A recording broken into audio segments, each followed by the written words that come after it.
Yeah, man, we are live. It's Saturday Night Live stream. Get it off your chest. The show where you can jump on this live panel and get it off your chest.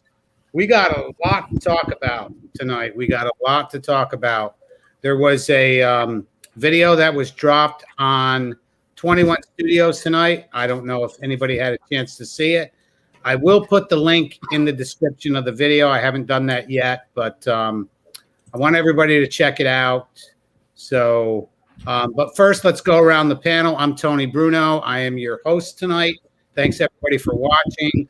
We're going to talk about probably some things that people don't want to talk about, but we're going to talk about them here tonight. But let's go around the panel. Marty, how can everybody find you? Hey, Nutshots, Instagram, and YouTube. Excellent. Gonzo? Yeah, visit thelurkingpress.com and you can get prints and stuff. That's my shop. So that's the newest development. And midnight.author on Instagram and Gonzo School on YouTube. So those are all the places. Excellent. Excellent. Mr. Finn? Good evening, everybody. How's it going, Mr. Finn? You can find me on YouTube, English with Mr. Finn. Same on Instagram, where I'm doing my best to make you better. Happy to be here tonight. Let's get the show rolling. Yeah, man. Frank Pesci, welcome. What's up, guys? Frank Pesci here. As always, an honor to be on the panel with these fine gentlemen. You guys can find me at Instagram, Frank_Pesci_. On YouTube, Frank Pesci. Forget the underscores. But yeah, come check me out. Looking forward to a great panel tonight. Yeah. Also, too, I want to mention, you guys, just so you know, Frank is a cryptocurrency expert. So reach out to him, man. That's one thing, because I can tell you that I've invested in some crypto. I'll talk to Frank about it after. Polygon, Frank, do you know that one? Sure do. Yeah, Let's definitely talk after, for sure. I've done very well on that in the past, we'll say, month on it. So I'm pretty happy. But let's go to Primal Man. Gene, how can everybody Glad to find hear you? it, my bro. Thank you. Hey, what's up, everybody? Thanks for tuning in. You can find me two places, mainly. Number one, on YouTube at Primal Man, just like you see on the screen, spelled out just like that. We do a Monday night man hour every Monday night, about 8 o'clock Central Time. Check that out. Got a lot of cool videos with that. You can find me on Instagram at Mantidote, like antidote. And see you there. Yeah, I want to welcome a lot of people in the chat here. Anthony Velasquez, Jonathan Hoogwood. I don't think that's the real Jonathan Hogwood. Matt M, what's up, buddy? Also, we've got Tony Lee Peterson in the chat. I have no idea who that is, but I'm going to say one thing to him. Amazing.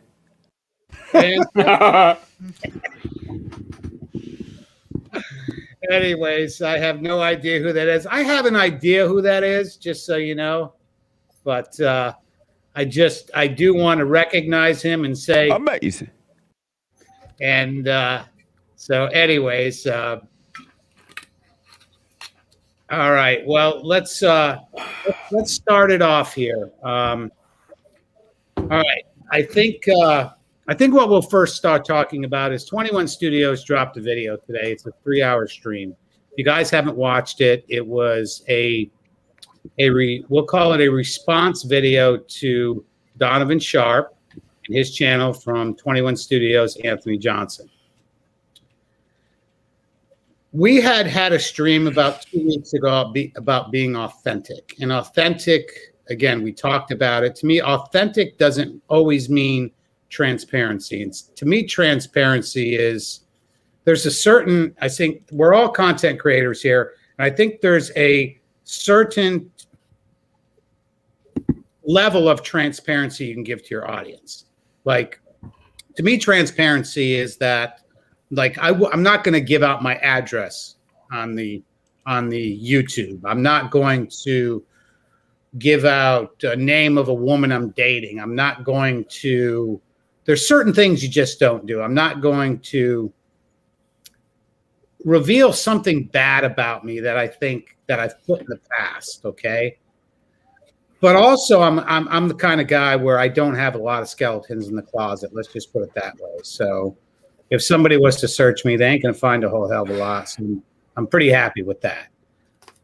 So, anyways, this video was about, to me, it was about being authentic, and authenticity, I think, is really important.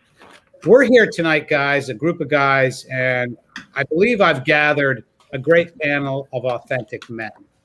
And a lot of the other guys that come in here, whether it be JC or who else jumps on the panel? Who am I missing? Paul. Somebody like Jack Donovan or Michael Bunker or any of the guests, even like Pat Stedman. You know, I know there's a big fucking hit on dating coaches right now, but I'll give you my point of view real quick on dating coaches. Do I think some guys could use a dating coach? I think you got to be careful on who you pick and understand that, yeah, a dating coach, lifestyle, relationship coach can help a guy if he's in a bad situation, but choose wisely, fellas.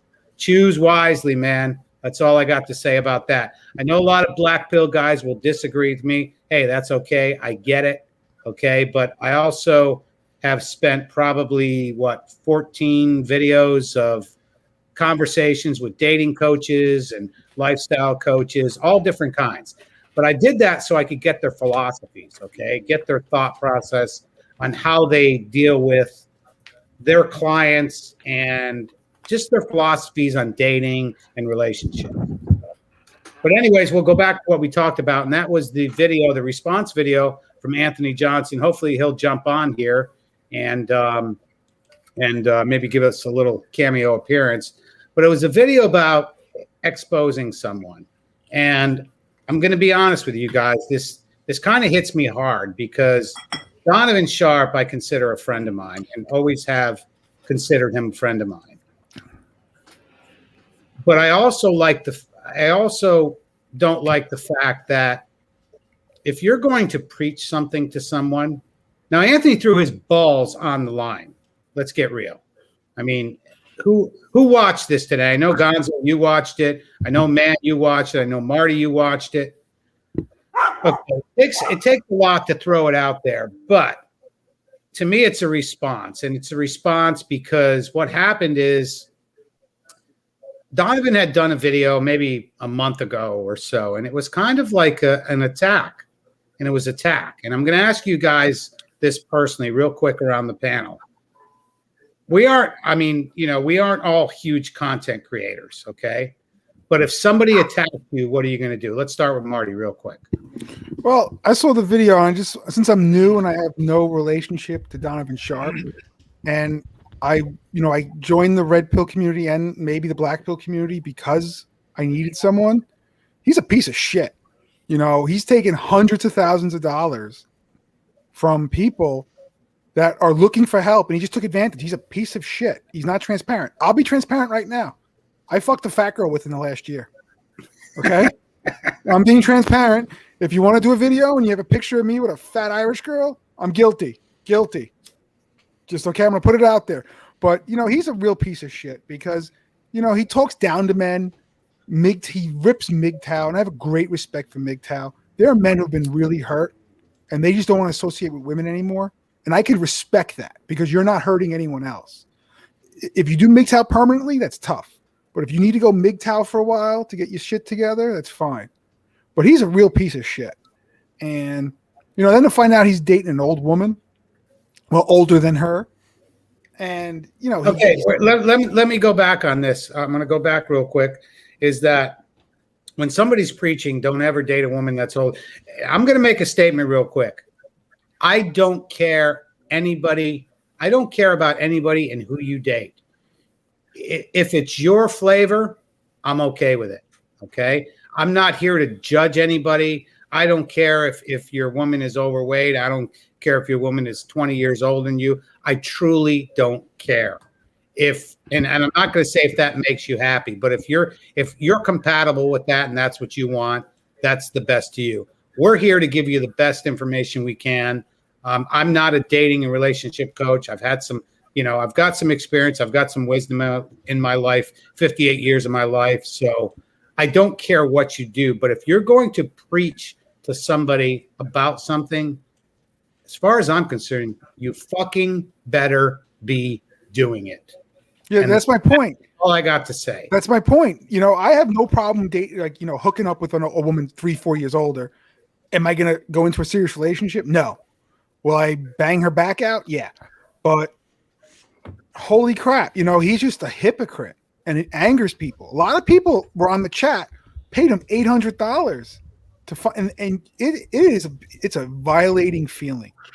And you know what? And as Anthony, you know, he went after Anthony. He poked that fucking bear, and the bear just ripped his head off. And that's my take. Yeah. Gonzo, somebody attacks you. What do you do? Well, I have been attacked. I've been smeared in the past. And I've also criticized other people as well. And so I can say safely, I think the number one thing is if you're going to get smeared, you know, I think the biggest mistake that I made in the past was reacting to it and being like angry about it and being like, oh, they're trying to smear me. They're trying to smear my business. And then like, you know, try to defend yourself on Twitter. I think that's just, you know, it's a losing battle. I think to some extent, you know, you defend yourself, or, you know, you call somebody out. You're like, hey, this isn't fucking cool. You know, you explain the situation. But at some point, I think you have to just accept the fact that not everybody is going to understand you. And that's okay. That's totally fine.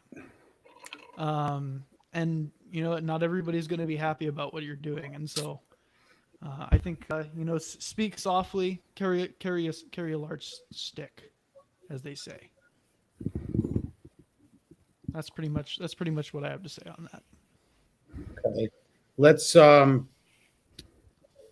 go to Mr. Finn.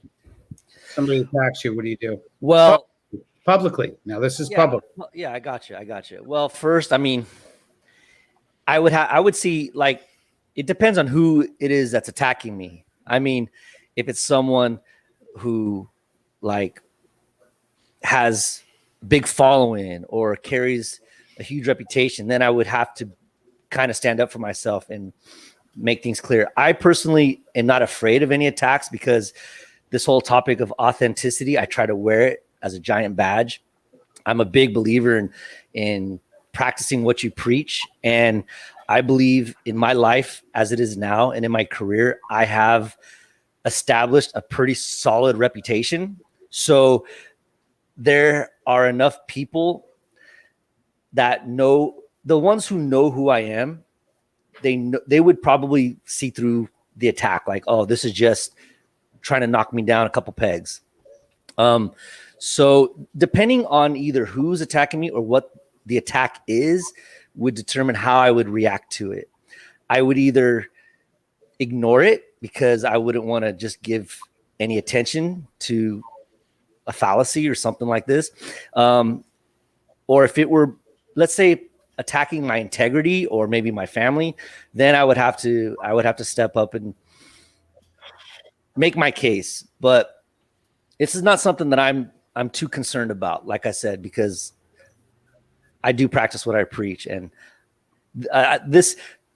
someone has tried to kind of impersonate me and try to get money from a bunch of people. They hacked my my WhatsApp account, and nobody fell for it. Every single person's like, this isn't Mr. Finn. No, Mr. Finn doesn't talk like this. So that was a good proof. Like, my reputation precedes me. So like I said, so to answer that question, it depends on what the attack is and who's attacking me, how I would approach it. I would either let it go or I would confront it accordingly. Okay. Hey, Mr. Finn, did they have a Nigerian accent, those hackers? No, I have no idea, but I'm pretty sure that they were Brazilian. These Brazilians, man, I don't know if you guys know how Brazilians are. They're clever. They're super, super clever. If these criminals in Brazil had any moral compass, they would be able to do some really good things, but they're just some real clever devils. No, I'm pretty sure they're Brazilian because they were speaking Portuguese to my followers and stuff. And they weren't speaking, it was texting. You know, it was texting. So anyways. All right. Well, let's go to Frank. Frank, I mean, I'm trying to build the scenario. You're a huge content creator and you get attacked. What do you do? Yeah, no, I'm glad you painted the scenario. Didn't have to say it in a different way. Well, first of all, let me say I would never want to get into the middle of what's happening between Anthony and Donovan. I attended the 21 convention on 2 separate occasions, and it was 2 of the best conventions that I've ever been to. Some of the best money that I had ever spent because I formed relationships and learned a lot of things, not only about life, but, about myself. And I got tremendous value from Anthony, and Anthony put it together, and Anthony orchestrated it with absolute professionalism, and he did a great job, and I'm thankful to him for that. And I would go again. I also sat in on 2 of Donovan's workshops. They were excellent workshops. I had a great time in his workshops. I learned stuff that was what they did.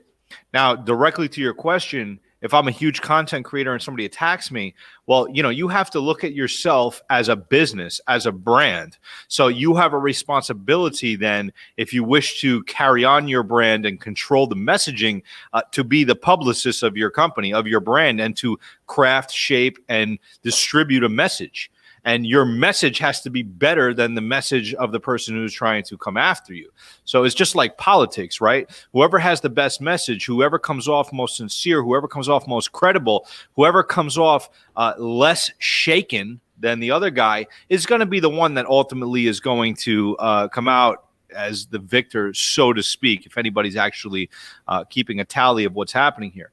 But I would also say that it's very important that you count the cost before you enter into any type of engagement like this, because some of these things can get really big and blown out of proportion, and can involve legal, and can involve libel and slander and all kinds of stuff.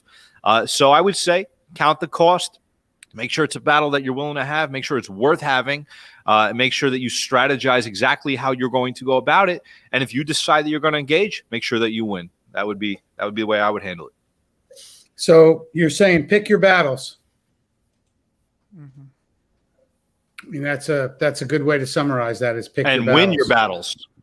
Yeah. But sometimes and win it's your not battles. right. Don't just pick your battles, but make sure you win. But I have a question on that, because sometimes people Otherwise, don't follow the truth. People don't follow the truth. They follow the message that's most convenient. I forgot which one of you guys did a post on Instagram where it shows a line that says surgery for weight loss and then work hard to get to where you are. And the line was full of people just taking the surgery rather than doing the actual work. People follow what they want to hear, what actually is the easier thing to do, instead of the actual truth at times. And that's what these predatory MFers do, is that they tell you what you want to hear instead of actually just putting an effort into something, which is what we're doing here, which is what the red and the black pill community do. And these scammers take advantage because these guys want instant results instead of putting the work in. That's a great breakdown, dude. I like that, because people are afraid to put the work in, when it comes to whether it be weight loss or you're going through a divorce. I know, Marty, you work with guys who are going through extreme issues. I think we've all had a friend or somebody like that. But let me go to Gene, Primal Man. And so how do you handle, let's put the scenarios that there's you're a larger content creator, okay? And you get attacked. Your platform gets attacked. You get personally attacked. How do you handle it? Or even now, like whatever. Okay. Yeah, I don't think I would change a whole lot if my subscriber base was 175 or 175 or 175,000. I'm just gonna keep this really simple and short. I don't care about my reputation. I don't care about it. Attack me, and then I'll probably thank you for the promotions. And unless there's something going on deep within me that I feel I'm not being true to myself about, then there's no reason for me to care or worry. So I think what you're saying is you're going to be true to yourself, period. Yeah, if I knew I was a fraud or something, I would worry. I mean, not me. I probably still wouldn't care personally. I probably wouldn't care either way. Mhm. But Oh shit, we lost Frank. Okay. yeah, if that makes any sense. Well, and y'all just reminded me of something too. But I think this is also very key. But don't.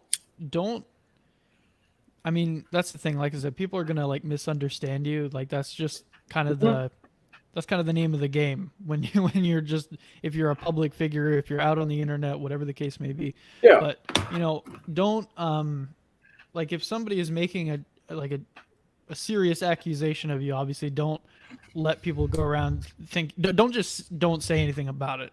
I think that's a bad way to do it. But then also I would say, yeah, so don't do that. And then also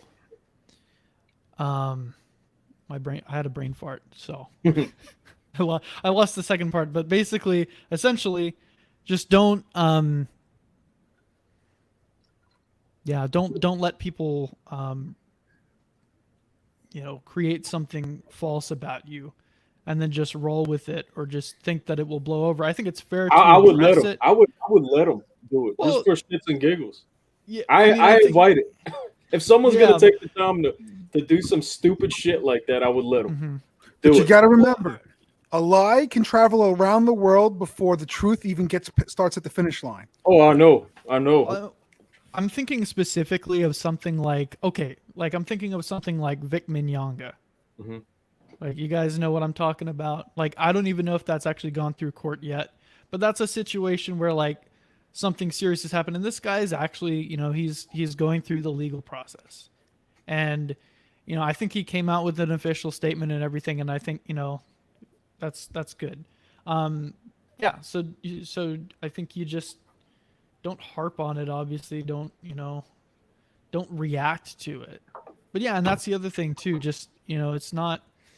It does kind of depend on what the situation is. It does kind of depend on what the accusation is, I suppose.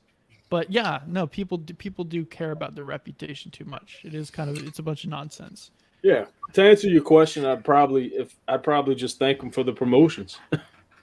Well, it's like, the point I was making too, it's really important. Like, it depends on who it's coming from and what the attack is, because I get what Gene is saying, because I'm a lot like that too. I'm secure in who I am and my reputation, but at the same time, it takes a lifetime for many people to build a name, to build your reputation. And it could take just one person or one act to destroy it all, So I do think it is important to control the narrative in a very effective way in how you're going to approach it, because and this comes back to what we talked about a couple weeks ago about this authenticity. If you are authentic, if you know who you are, what your product is, then you really don't have much to worry about because you have a strong foundation. Yeah. But like, personally, I would do what I would have to do to protect my label, to protect my name, because I'm trying to build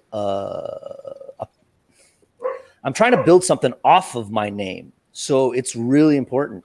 And like I said, I'm not too concerned about attacks because I know the footing that I have is secure and strong. But if, let's say I get really big, because I'm still really small, but if I get big, I'm going to protect it. Because that's my livelihood. It's my reputation. It's who I am. I am my product. Does that make sense? So it's really important to protect it, right? And so I think a lot of that is controlling the narrative. Yeah, I agree with you. Getting on top of it. Oh, I was going to Look at what happened to Rollo. Look at Rollo. He didn't respond to anything during the whole spat with Anthony. And I think that hurt Rollo's brand. I think more people chose to go away from Rollo than people that he was attracting, because he chose to stay completely silent. He never defended himself throughout the entire thing with Anthony. And I think that was a bad choice on his part. Yeah, and a lot of I agree. And a lot of times when you're silent, like if you're too silent, it's kind of you're omitting guilt. Yeah. It's like, yeah, that was me. I'm a loser. Okay, How many? But think about Yeah. Rolo. He couldn't do anything. Rolo couldn't do anything because he's a lying Yeah, sack of I shit. hope it goes away. I'll stay quiet. But he's a lying sack of shit, Rolo. That's why he couldn't say anything, because every time he opens his mouth, he just digs a deeper hole. So he decided But just to then, be quiet. if and he's let a these liar, fuckers he should have ban kept him. lying. Then you know what I mean? Well, actually, so I just remembered that That's a second good point. point, Frank. That's a good point. That second point that I brain farted on. Yeah, and is not for actually- nothing. Oh, I was just gonna say the, Go ahead, the second Gonzo. point that I brain farted on. It's the one that you see. I think the whole reason why things like these happen is and they happen on such a large scale. Part of it is because when people when people fuck up and make mistakes, I think the best thing to do is just to say, yeah, I fucked up, or like, or yeah, just be honest about it. So if you actually fucked up, Yes. I would now earlier in my earlier response is kind of presuming that you didn't do anything fucked up. But if you actually did do something fucked up, then just say it. Yeah. And then people will instantly respect that more than if you 100%. just try to, if you just try to go under the radar with it or lie about it. Good point, because You're 100% right, man. you get caught, just say, hey, I thought it was a girl. I didn't know it was a tranny. That's a tough one. Yeah. Not for And you know, nothing. That's a we tough talked, one. we talked about picking battles, right? Like Rolo, that was not the battle to sit on the sidelines. Like Anthony is a force to be reckoned with. He's got 21 studios. He's got his own brand. And that was not, and he's relentless. Like you don't want to have a problem with Anthony. He's not going to stop. And Rolo, definitely the wrong strategy was to sit on the sidelines and do nothing. And I'm not advocating for Rolo or for Anthony in this regard. I'm just speaking completely objectively that was a total miscalculation on his part. And I believe that it very much hurt his brand. That was not the battle to stay silent on. He had no choice but to defend himself. Even if he had to lie through his teeth, he shouldn't have stayed silent. I think it was a bad move. Yeah, and I think the size of his platform reinforces that point even more. The fact that he's got a large platform that he could have said his piece and he would have been heard. It ain't like he wouldn't have been heard, one way or another. Yeah, I mean, I have, just so everybody knows, I'm gonna throw this out there right now. I know a lot of these guys personally. Okay, I don't care if it's Rich Cooper, Rolo Tomasi, a lot of these big content creators, and these guys I considered friends of mine. Okay, and when that shit happened, I was guilty by association. It doesn't matter. Okay, I was thrown in their gulag, if that makes any sense. Okay. And to me, the friendship was never authentic anyways. Okay. We talked about watering down your content. And what happens is guys will water down their content or funnel their content to what's making them money. And that's the reality of what's happening in the manosphere.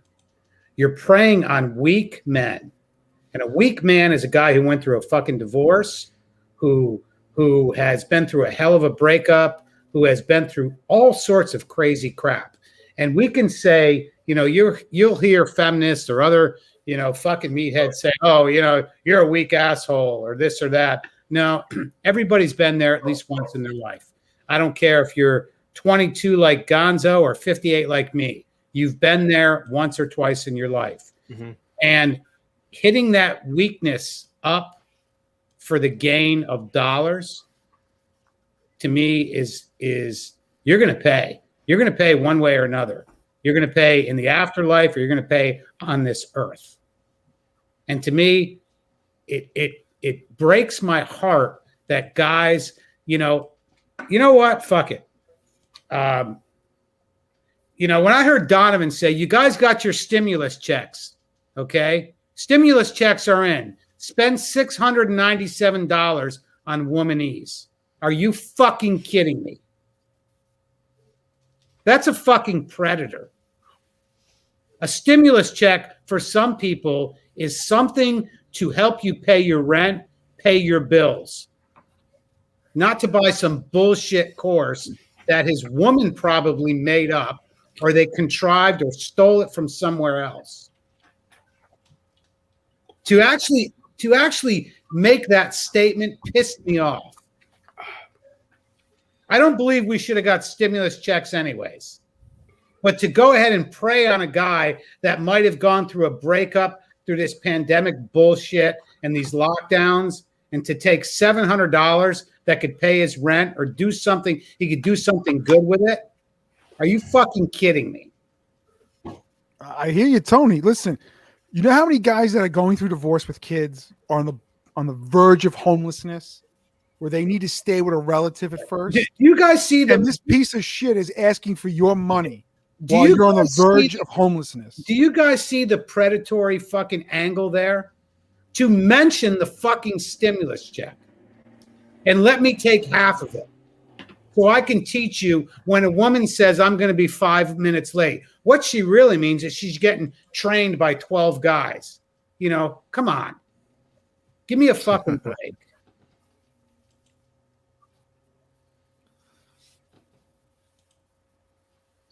It's rough out there. These guys are grifters.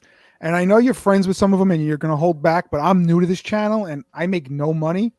And I'm not afraid to make enemies because, you know, I have nothing to lose. But these pieces of shit out there are taking money from vulnerable guys. There are guys that go through divorce. They're my friends that are going through tough times. And the thing I'll tell them is, you know what? Spend it on a book, tops. Don't pay this motherfucker, Rich Cooper, $2,000 to tell you how you're not as good as him. You mean to read? You mean spend $2,000 to read the 9 iron rules of Tomasi to you? There's 9? I thought it was 7, but I don't know. But you know that piece of shit. You know, I bought their books. I'm so embarrassed. And you know what? I got Wednesday from Amazon, the 48 Laws of Dating. That's a good book. That, you know, it's 100 pages. It was quality. And you know what? But to spend $700 from this piece of shit who married a woman who's older than him. That's a $10 book, correct? Yeah, only 10. And you know what? Coach Adams' book is 10. Both his books are 10, and they're full of statistics. And Coach Adams, I relate to him because when I was first going through divorce, on the verge of homelessness, living with my dad, he had a video about being homeless, about going through divorce and what to do. And I instantly related to him. And then I fell for that piece of shit Rolo for a while. And there's a lot of men struggling, and these guys are salivating like, ooh, I'm going to get some cash from these guys.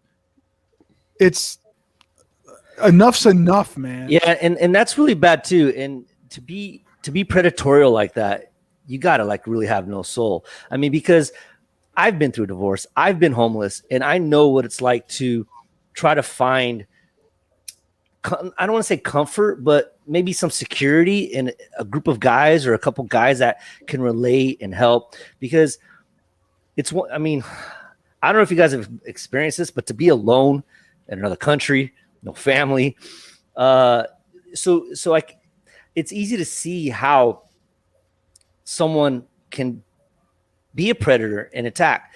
Now, your point on getting a book, Marty, that's top. I'm a big fan of books. There's knowledge out there, and even YouTube channels are free. You may have to spend a little time to maybe weed out those who are clickbait and just trying to sell you a dream. And then there's content, real quality content, you know, on teaching you how to do this, how to do that, how to approach, how to talk. I know, Marty, you do great content for people who are trying to use those dating apps. I'm starting to do some lives trying to help people to develop confidence and talk.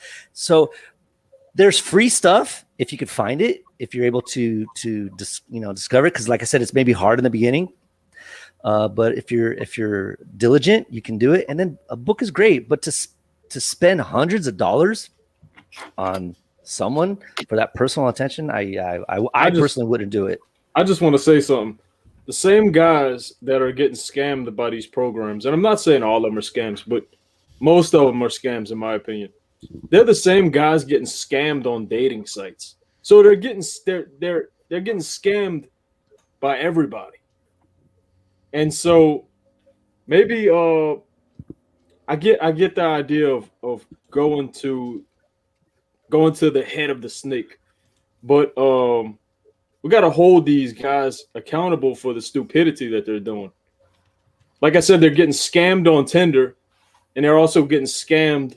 So, I mean, it's a hustle, and these guys are the prey. So, well, they're mentally drained, Gene. Up. Gene, they're mentally drained. A divorce is brutal because you have that void, and you need that discipline to say, I need to go MGTOW for a while. I need to get my shit together before I look for another relationship to fill that void. And a lot of guys, they have like PTSD. I had it. I had PTSD when I first got separated. I didn't have contact with my kids. She did a fake restraining order, which got thrown out. You know, your mind is spinning. And emotionally drained as well, not just mentally, but you're like, yes, you feel like you're just shit. You feel like you're nothing.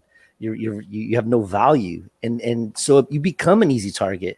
So, you know, it's important to try to even like I agree with you. You may have to go MGTOW for a while because you need to strengthen yourself. You need to get yourself in order, because if not, you'll be a prey to these dating coaches. You'll be a prey to cougars, some women out there that just want to take advantage of you and use you, things like that.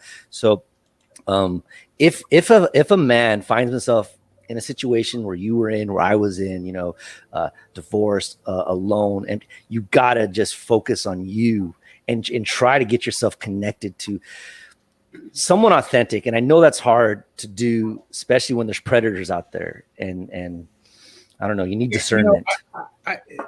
That's what I was going to say is discernment, guys. Come on, man. Start discerning who you're following. In other words, look past what somebody's offering you. Mm-hmm. If they're offering you a magic pill, the magic beans, you know, Jack and the fucking beanstalk, you know, magic beans, guys. There's no such thing as a magic pill. Get over it. That's the reality. You know, we can say this is the cold, hard truth. But guys, it's time to like respect yourself. How is anybody gonna how is anybody gonna respect you? How is anybody gonna love you if you don't first love and respect yourself? You know, you can't go out and seeking this from other people. You can't go out and seek validation from anybody else. You know, if you yourself, within yourself, don't hold yourself accountable or hold any respect for yourself, if you go out looking for it from someone else, you're gonna be a huge target for all kinds of people. My thing is this: I don't understand how these guys. Okay, there's so much free information on the internet. Are you kidding me? It's free. The same stuff they're teaching you is free. You'll make a friend. You're paying them basically $2,000 to have a friend. Same thing with a personal trainer in the gym. I get it. It's nice to have someone waiting for you at the gym, like, hey, get here. But with the exercises and things like that, you could find a million different things on the internet and pick one and start. You'll make results. So, but the information's free. Don't buy that crap unless you just want a friend. Then pay for it, but pay for a friend. Don't pay for some BS program, you know. Or pay for a counselor. Maybe get some therapy. I mean, if you're going to spend money, maybe if you're going to spend money, I mean, I'm with you, Gene. There's tons of free stuff out there. But if you're going to spend money, go to a professional like therapist, you know, and if you're a guy, go to a guy. Don't go to a woman therapist, but go to someone who's a professional, can maybe help get you back on track. Right. Because I think a lot of guys, when this happens, their train has been totally derailed and they're a mess. So there may be some men that need that help, that nudge to get back on track. And then they can carry on, pursue their journey and still work on themselves before they look for another partner or relationship or anything else. But if you're going to spend money, I would say go to a licensed therapist, someone who does that for a living, and that's their job, is just to look out for you and not for themselves. Like, I'm going to get bank off of this person. Yeah, or message one of us. Seriously, Tony's always opening up a invitation for people that need to talk about anything. Matter of fact, this podcast is called "Get It Off Your Chest," and this is why we're here. So if you need a friend, you need a gang, you need a tribe, we welcome you with open arms. Now you probably have a code or a standard to follow for sure, but we welcome you for free. We're not charging you. Tony made a program in about 3 hours the other night and charged almost $500 for it. Tony, you remember that, or did you forget about it? He discounted it. It's half price now. Oh, it's $250 now. Okay, There it is. there we go. Message Tony. Pay him $250. You'll have a friend. And Gene, you make a great point. When I was going through my divorce, I had PTSD, and I met this guy Carl Ellis, and he had this divorce group, and we were like 25 deep from all 5 boroughs, and he saved my life. And I joined the group, and I took up his helm. I see about 60 people a week. Now we do Zoom because you can't open anything anywhere, and we don't charge anyone. And, I tell people, I was like, listen, I actually tell them, Primal Man, I have a lot of religious guys from the church, reach out to this dude. This dude will teach you how to be an alpha dude while keeping your faith. Let me pause real Frank, quick. I apologize for not mentioning you. I just thought of Gene at the time. I'll be right back, you guys. Hang on 1 second, okay? Yeah. Just go ahead, continue on. Yeah, and I tell people, it's like, listen, you don't have to pay for nothing. We reach out, and it's just these god dang scammers, man. Yeah. And I was very lucky to have someone to save my life because, I would be this blue pill beta. I would probably be with a fat Russian girl right now, massaging her feet instead of watching your video right now. I'm being honest with you guys. Because, when you're that PTSD and you just want to connect with someone, I've been vulnerable. There too. I've been there. I think we all been there. Yeah. And this piece of shit, Donovan Sharp, makes money on guys like that. He makes money on guys who have trouble dating. And you know what? Fix yourself first, I would tell them. Become spiritual. You know what? Talk to a Frank Pesci. Talk to a Primal Man if you want to be spiritual. Talk to a Gonzo. He'll reach out to you. I get 80 messages a day on my Instagram account with stupid questions from guys that are lost. And I respond to every single one of them. I wish they would watch my videos and subscribe, but that doesn't happen. They don't even follow me on Instagram. But the Red Pill community has gotten so many grifters now. The only way to be safe for us is to call ourselves Black Pill because of these goddamn grifters, man. And it's so infuriating because my friend's going through a divorce now, but I've been begging him to divorce. So I'm actually happy he's going through a divorce. And holy crap. He goes online, he sees Coach Adams, who's cool, but then he sees Bitch Cooper, Rolex Tomasi. It's like, what's going on? It's like, because the YouTube algorithms push him towards them. And guys like Primal Man, Mr. Finn, Frank Pesci, who will give you great advice, it's hard for them to find you guys, unfortunately. And no one finds me because I do stupid videos about dating. But I'm just a little bummed, and I'm glad that Anthony Johnson is taking the mantle and going after these scumbags. I'm actually very happy because I'm new to this. I haven't joined YouTube since 2 months ago. And, Primal Man, you make great content. You're genuine. You and Gonzo have a great rapport on your videos. And I can't believe you only have 175 subscribers. That is a huge injustice. Thank man. I appreciate that. I really do. No, I try to go on as much as I can. Mr. Finn's got a great show. He sees me going back and forth on the chats to help him out. He's got good stuff. Frank, every video you got, I'm there. I drop a like. And you should have a big following too, because you're genuine. Thanks, bro. I appreciate that. And these scumbag grifters. I just want to say, the attention. Watch these. If you want to watch these guys' content, watch their content, but don't buy nothing from them. Don't send them no money. No, don't pay for it. Watch them, but don't pay for it. They're giving the information out for free. I promise you. The same stuff in their programs is the same stuff they're putting out for free. I guarantee you. But you're paying for a friend. But never follow a man who doesn't listen to his advice. That's right. Yeah. You follow your advice, Gene, and you couldn't care what anyone thought about you because your faith's more important than what people think. and I respect that. And these scumbags will sell out their gods. They will sell out their own people to make $1. It always comes back to you. The truth always comes out to some extent. You know, especially like these situations. And Emmanuel, I'm drinking the whiskey, so I saw that, man. You know, Look. I think the answer. if you can't tell, I'm a little buzzed right I think now. the answer, guys, you know, it lies in being prepared for these things that may come across your path in life, such as divorce.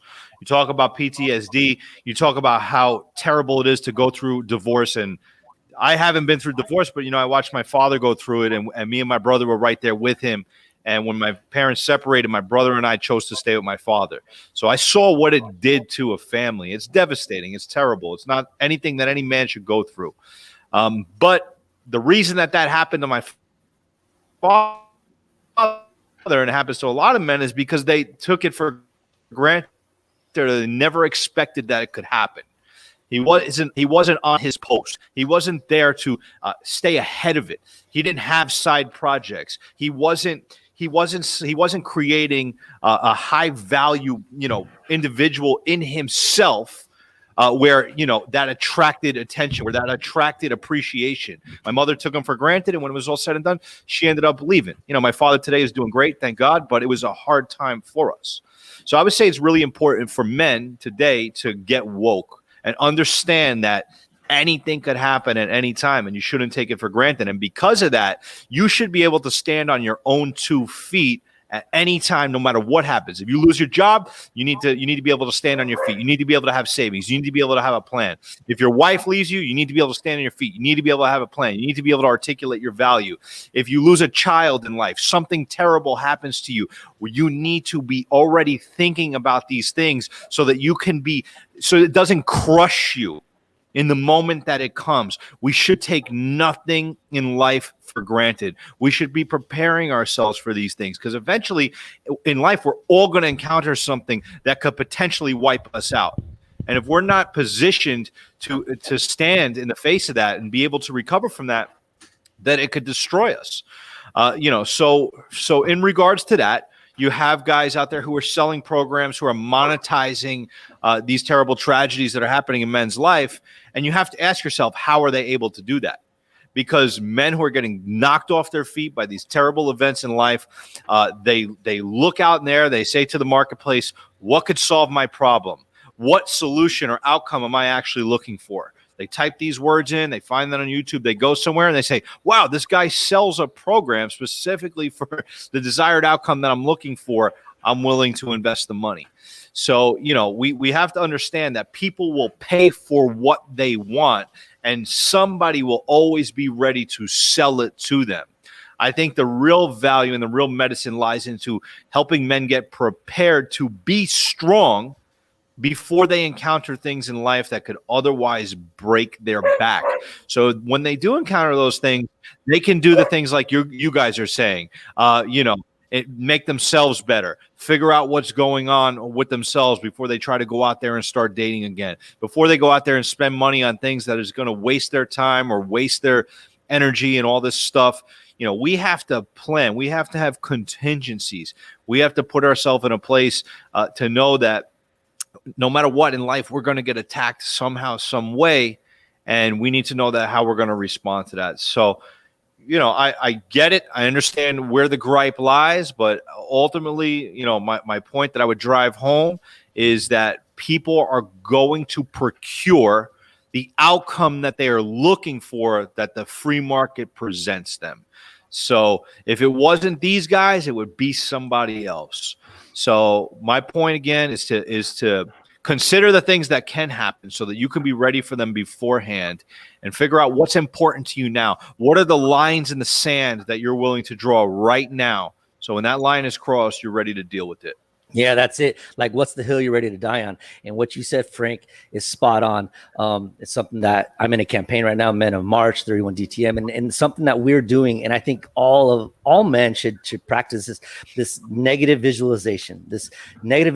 Try to picture, like, what's the worst thing that could happen, like in your family, with your kids, your wife, losing the job, have that visualization of worst case scenario, because you can start by formulating a plan, like how you would react, what you would do.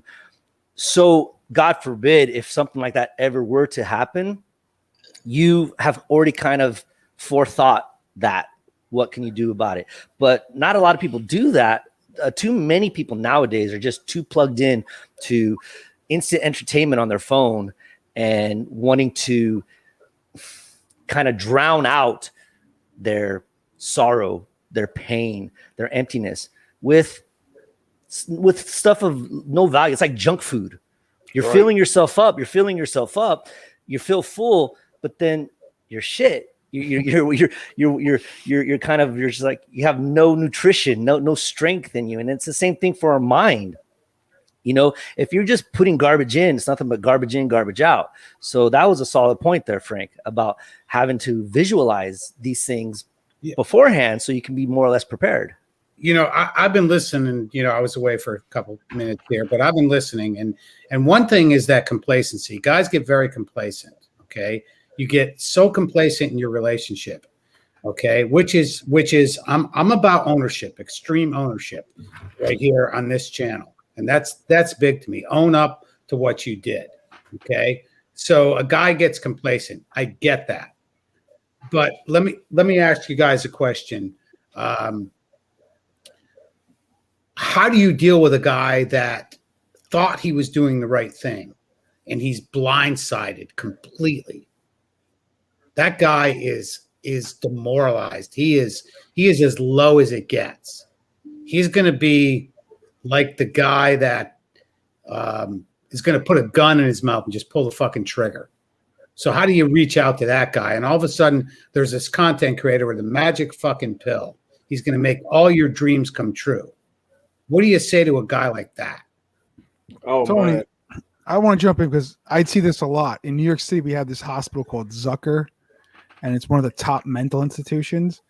And when these guys are being discharged, I got a friend that contacts me and says, "Hey, listen, Marty, this guy is suicidal. He was going through a divorce.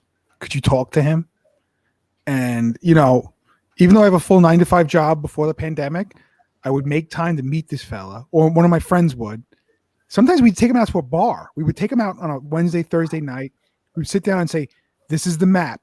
And this is why it's a blessing that you're being divorced. Because it's one day less with this piece of shit of a woman." And no offense to women. I'm one of the few guys that doesn't speak nasty about women. I feel that a lot of the women's behavior is failure of men to be masculine. But, not 100%. But there's a lot of guys out there who are suicidal. Suicide with men is on a rise and no one speaks about it. Mental health is being dominated by women, and men need it the most because they're afraid of the stigma. And That's right. Being Good point, divorced, man. divorced is the third worst thing that happened to a man. I think prison's number one, and I forgot what number two is. Maybe it's probably. Let me interject here. Coach Greg says a great thing that when I did an interview with him, conversation it was a great time. But he says when men reach out, that's a big deal because men don't do that. So when any of you guys, if you got a guy that's reaching out to you, don't beat him down, man. Try to understand what he's going through. If you have a friend that's reaching out to you, understand, his personality, how he can handle things. Some guys can take a shot to the chest. I can do that. I've been the guy where my dad, boom, you're going to do this, son, fuck that kind of thing. I've been able to handle that. A lot of guys haven't had that masculine influence on their life growing up. Mm-hmm. So I'm not saying coddle a guy, but you gotta kind of discern on what guys can take, what a man can take. How if somebody reaches out to you, usually it's going to be a close friend and they're going through an issue, but it is a big deal when a man reaches out to you. So guys kind of understand that. Okay. So now let's say a guy's lonely. Yeah, man, you're right. Yeah, we're talking about like a guy goes on YouTube now, and all of a sudden, here's the magic fucking pill. This is going to make my life better. You know, I'm going to learn how to understand that when a woman scratches the back of their ear, she's really saying, "Oh, fuck you, I don't like you." I mean, come on, guys. Fucking, is that for real? You know, use your common sense. Use what you have, you know, what God gave you in between your two ears to discern what's right, what's wrong. You know it's in you. And this is the reality. You know what, Tony? Tony, can I say something? You know, you said earlier in your statement about men getting blindsided who have always done the right thing. Let me just say here unequivocally that we're living in a day and age that no man should be getting blindsided. There is a war on against the family. There is a war on against manhood. There is a war on against your soul. And if you are going to come off of your post, and I was in the Army, and the first general order says, I will guard my post and everything within the limits of my post and quit my post only when properly relieved. And if you're the type of man that's not going to stay in your post and you're going to take things for granted and you get blindsided, yo, don't you recognize that you're in a war? Where is your discernment? Who are you connected to? What information are you putting into your body? What type of time are you spending praying, reading, growing, just spending time learning in life that you can get blindsided?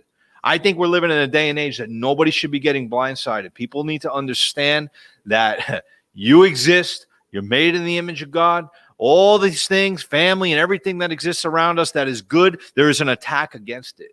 So if you don't recognize that and you get hit from the side, yo, look, we're here to help you, like everybody's saying, and you know, we'll counsel with you and talk to you and help you get your head on straight.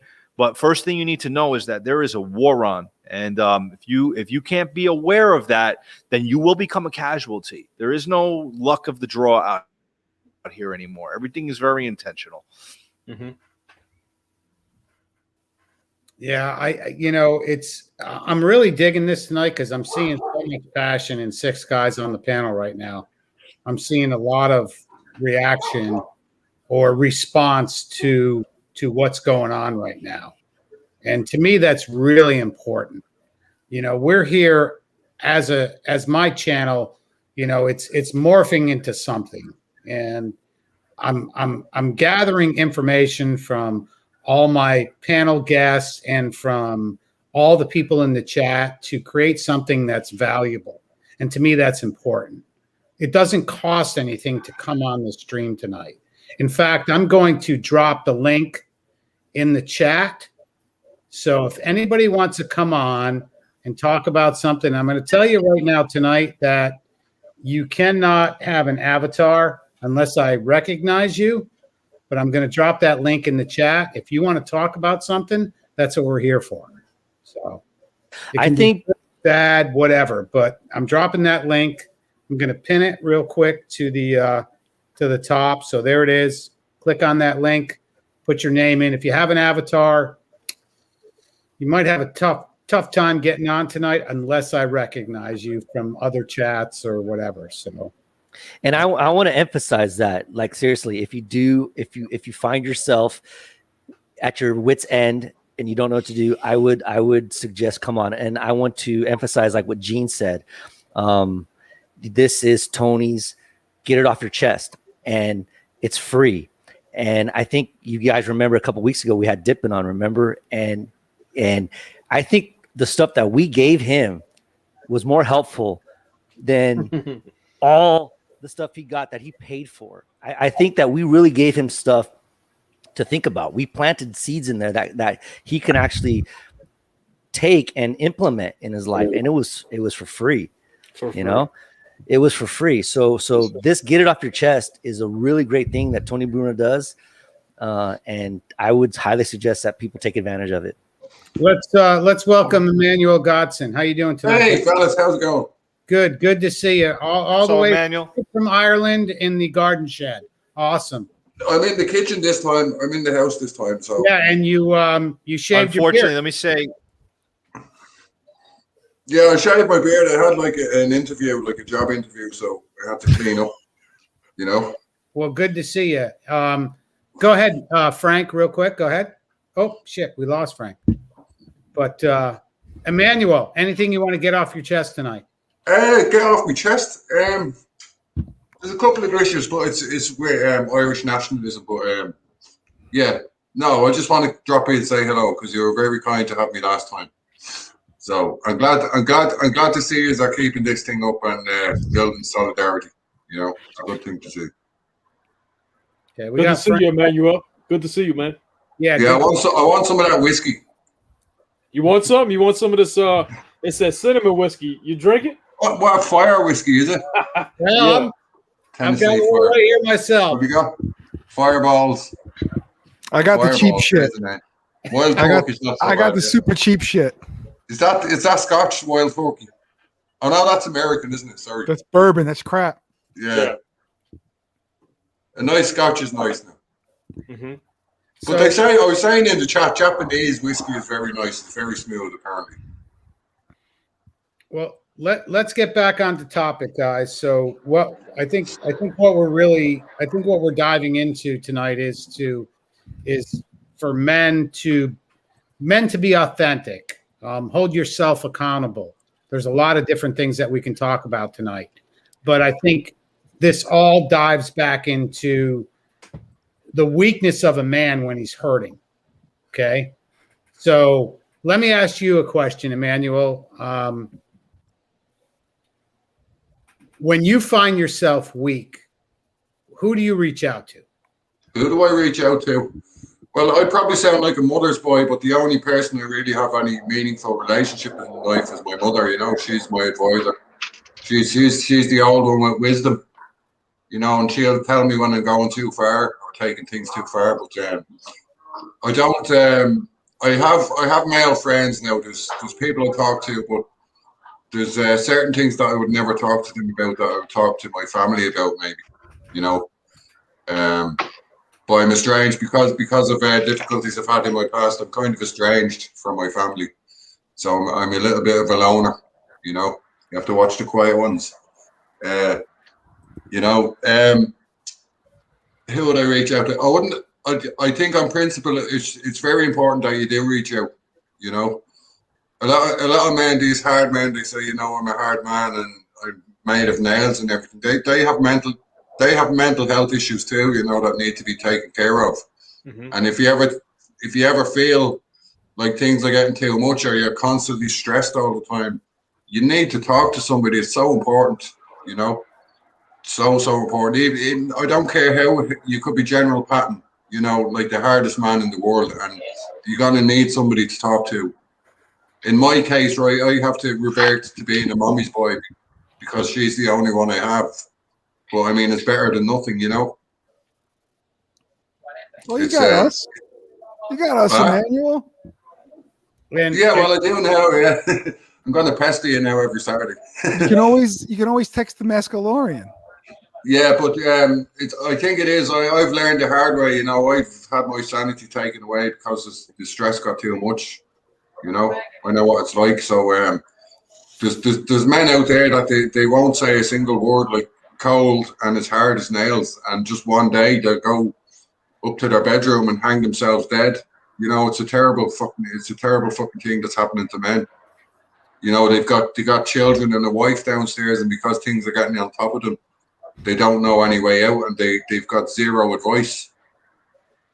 You know. Well, suicide is on the rise, and no one talks about it because we're not women. If it was women, it'd be on the news. Suicide is on the rise. I want to ask Emmanuel a question. Where's your dad? My dad, he died. I was never close to my dad. You know, my dad was the kind of man. I come from a very large family. Like there's 11 children, 4 sets of twins in my family. So my dad had a lot of kids. So when he was younger, he used to have to work every hour God sent. Right, so he had 2 businesses at one time.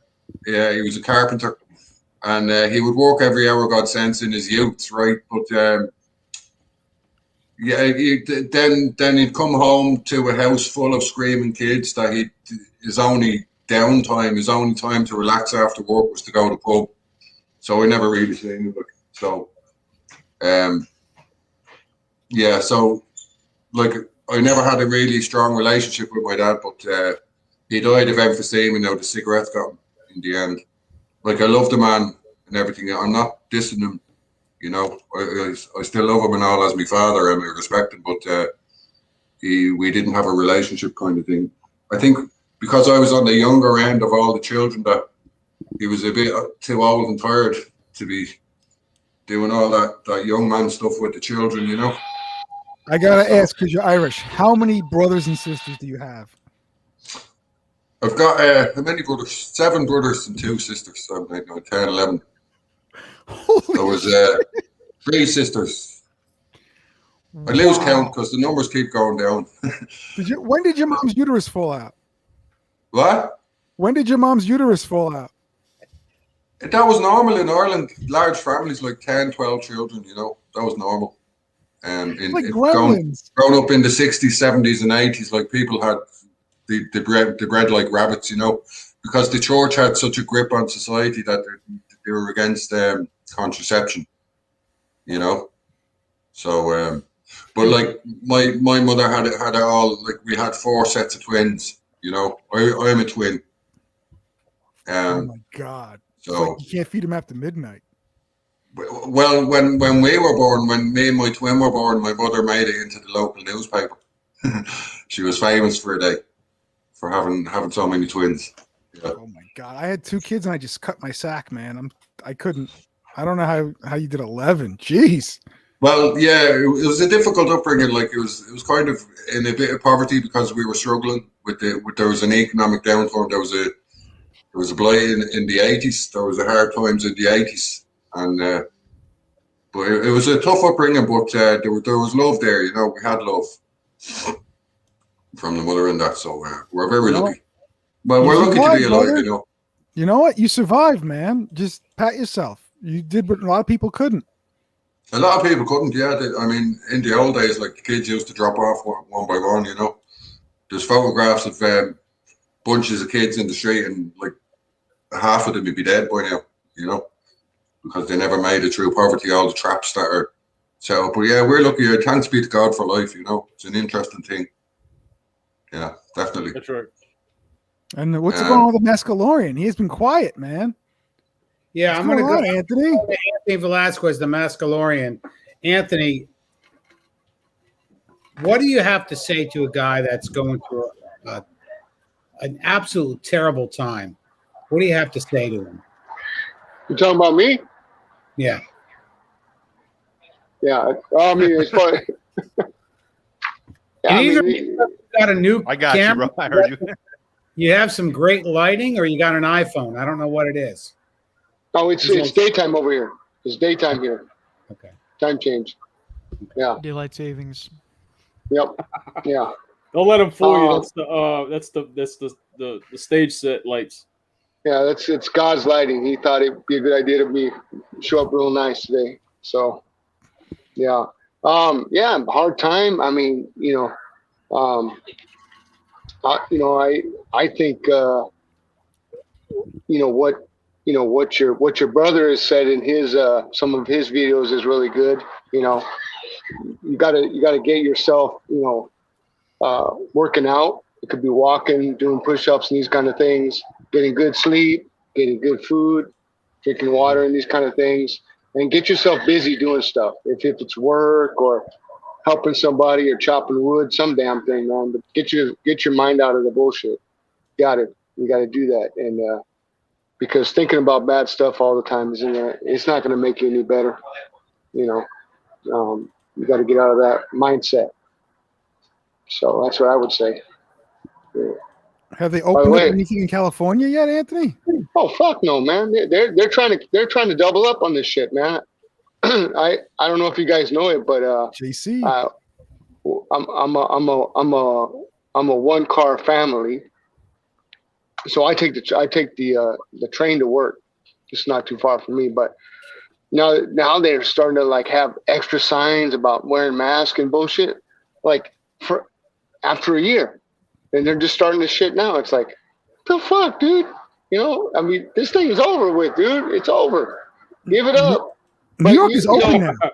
New York is 50%, New York is 50% capacity, which means you can get 100% of people in because you can That's fit a them in the bunch. bathrooms. So Yeah, we're open now. It was awesome. Oh my God. I went to a bar for the first time. I mean, they're so stuck in this bullshit right now, dude. They're just, they're not even claiming California rules. They're claiming federal rules right now. So it's just a bunch of bullshit, dude. And like you guys have been hearing me for the last like fucking 6 months. Shit, it's not the government. It's the people here. They just they're fucked up. They're just like, they're sheep, dude. I'm living amongst the fucking sheep, you know? The whole fucking, Let's you know, do this. I mean, Let's get back to the original subject. I know we want to talk about masks, but does everybody put their tiny mask on? Does everybody know the tiny mask? If you'd all like to put it on real quick. you're safe. Anyways, we used to go when we were kids. We'd go. Let's welcome JC. JC, how you doing tonight, man? Hey guys, how's everyone doing this evening? Good. Hey, Glad. man. This is just so you guys know. Anybody wants to join the chat? I've left a link in there. There's a few people I will accept with an avatar, and that is JC. He is a welcome guest here, and that's for sure. I think we just lost Frank. Frank, did we lose you? I guess we did. But anyways, JC, what we were talking about, there was a video drop tonight. I don't think you're part of this, but it was about who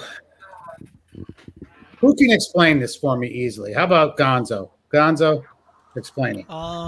Yeah. So there's a guy named Donovan Sharp, and Donovan Sharp. Now, do I have this right? He's like a dating coach type of guy, like a pickup artist type guy.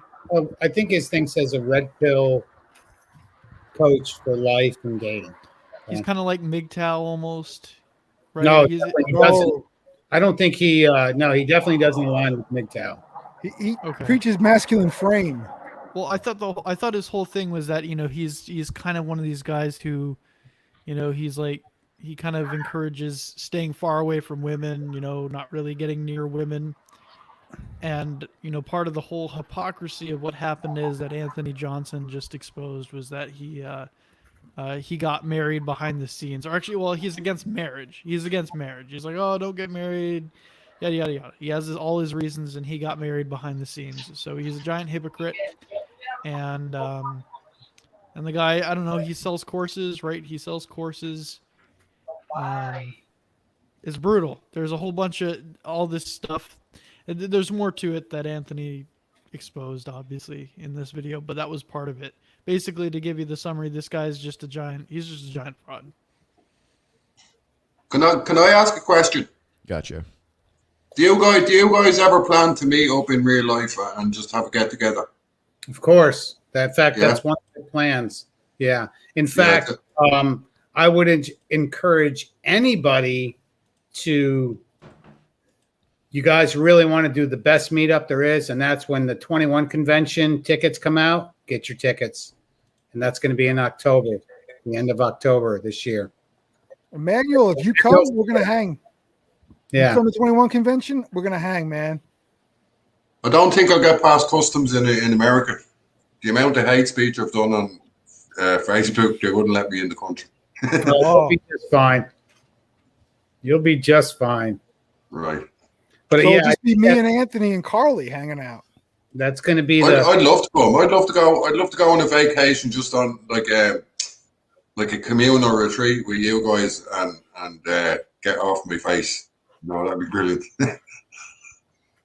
Yeah, I think I'm going to throw this out there. 21 convention for any of you guys. When tickets come out, I'll probably have a link in my videos here.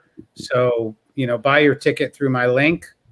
There's going to be a VIP option available. VIP usually includes your hotel room. It doesn't include your flight, of course.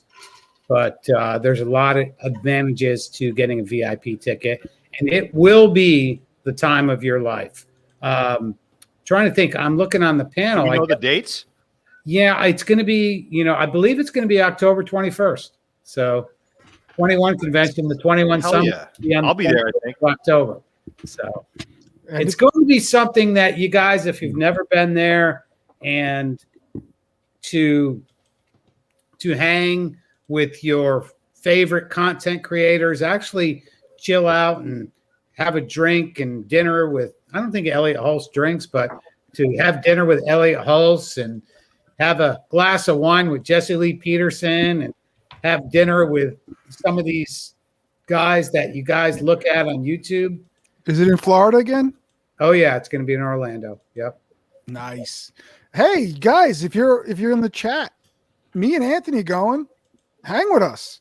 Yeah. I want to hang with as many people as possible. I don't care if they're speakers or not. Yeah. I'll even hang out with Carly. Yeah. Carly should come. I think that would be a 22 convention, right? Carly's a dude, right?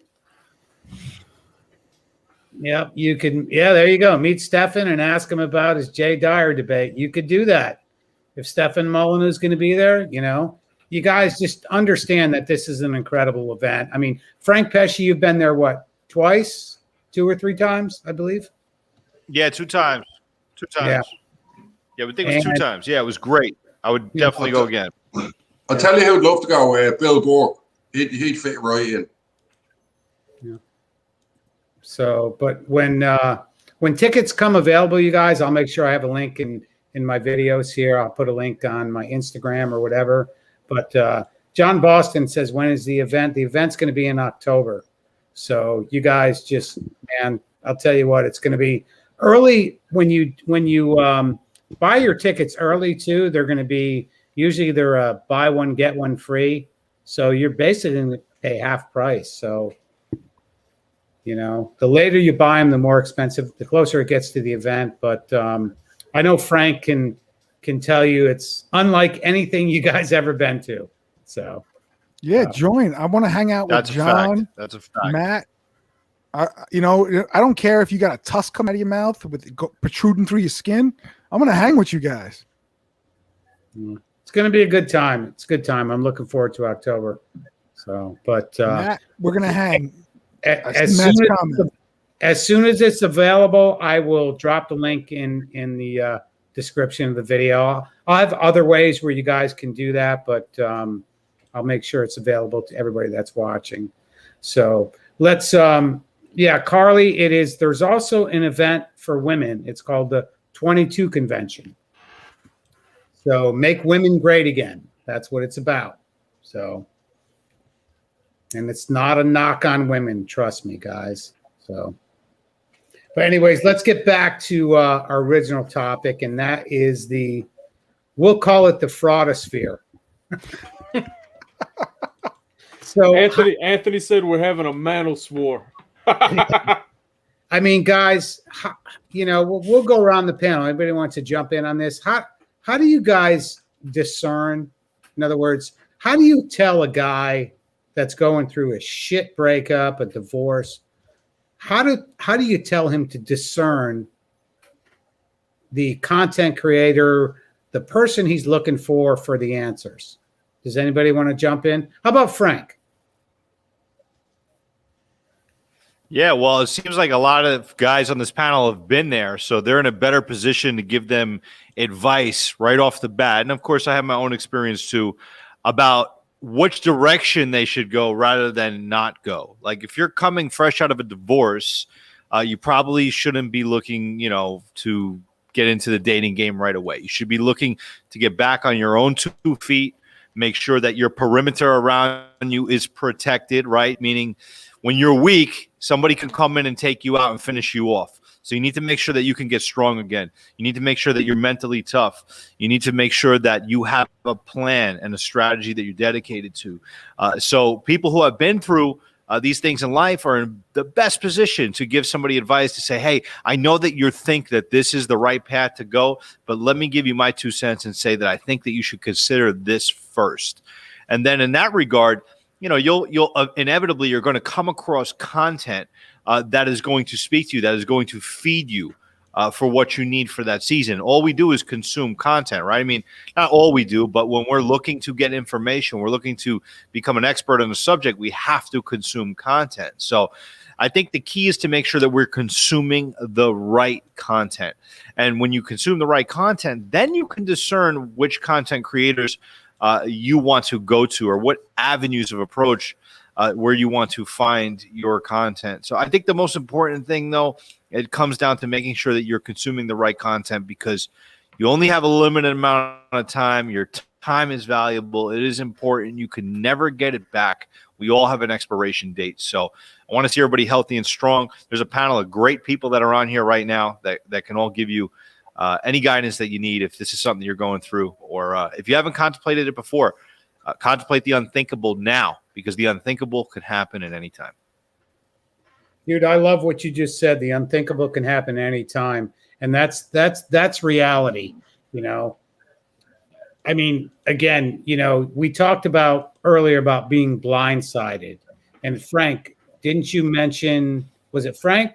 You mentioned about being blindsided, that like it's something that you should expect. And that's kind of the way you put it, correct?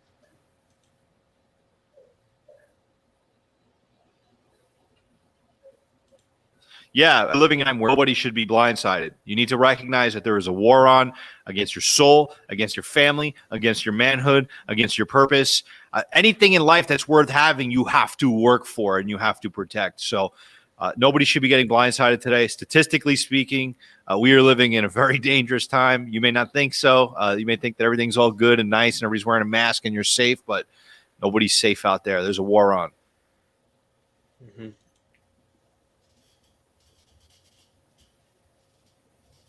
You know what? He's got a good point, John Boston. These lawyers are such scumbags. They are just vampires. That is a great point, John. And that's going to be another discussion, I guess, for another time, because I can rant for hours on these scumbag divorce lawyers drawing it out when it should just be simple. These divorces should be very simple. You know what? I've got a real good business. comment. It's a big business where people make a lot of money. I really like this comment. It's unfortunate. PTB says, or don't consume. Think about that, guys. Don't consume. Yeah. The funny thing about information, right? Nowadays, we're so oversaturated with information. So if you don't get information, then you are uninformed. But when you get yourself information, most of the time you're misinformed. So you find yourself in this dilemma, this pickle, being experienced in a divorce and being alone and stuff. I'm not opposed to getting content and learning, but your priority should be strengthening yourself, getting yourself better. But then, like, think about reconnaissance. Like, just get info from lots of places. And then once you start collecting and gathering info, that's when you can start to sift through it and weed out, okay, this doesn't relate, or this is clickbait or something. So it's important to get info, right? Knowledge is power. You know, you gotta keep yourself informed, but try your best not to be misinformed, right? With all this quote unquote fake news and stuff. So like I said, we're in this dilemma. If you don't get information, you're uninformed. If you get into it, you have chances to be misinformed. So where do you go? I think one of the best pieces of advice I can give you guys is there is no magic solution. There is no magic pill. You have to work on yourself. You are the only one that can do it. Okay? You can ask for guidance. You can ask for help. You can, I think it was Texas Dom that had said, you know what? There's 9 people on this panel right now. Okay? You got 9 guys that can throw you a rope. Okay? But it's up to you to grab that fucking rope. Nobody can make you grab that rope.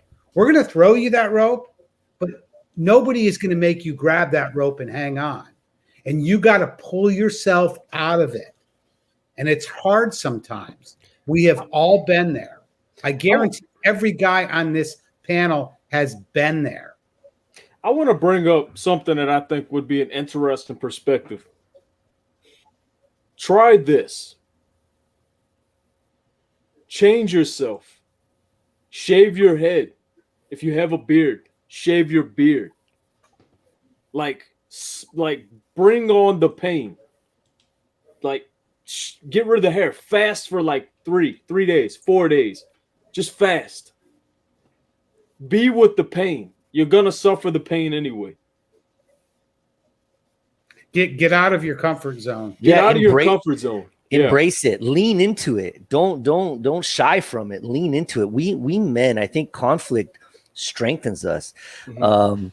And when you avoid it, when you run from it, you're gonna make the situation worse. So you're right. Change, lean into it and strive from it, and allow the hardship to kind of burn off or break off what in you doesn't need to be there, and strengthen, like fire, right? Fire will burn off impurities, but it will fortify, it'll strengthen what stands, what lasts. Yeah, I would recommend fasting because chances are I think people go one or two ways. They either eat a lot or they don't eat at all. And when I'm going through something, I tend to not eat. So I tend to be so take that to the next level. Go 2-3 days without eating. It sounds crazy. If you don't have a beard, grow a beard. Like do something off the wall. Go away. Disappear. Don't answer your phone calls from your mom, from anyone. Just go complete gypsy mode and disappear. And then lean into the pain and sit there and be with those crazy, hurtful thoughts that in the process that you're going through, because you're gonna have the pain anyway. And just do radical things with yourself. Change your appearance is one of them. Fast. Try those things. I agree with Gene. I lost 100 pounds. Mm-hmm. Most of it was fasting, and Mhm. fasting is healing. People don't realize you heal when you fast. You actually have better clarity. Mhm. And maybe because I'm drunk, I was just, I went through a lot. I grew my beard out.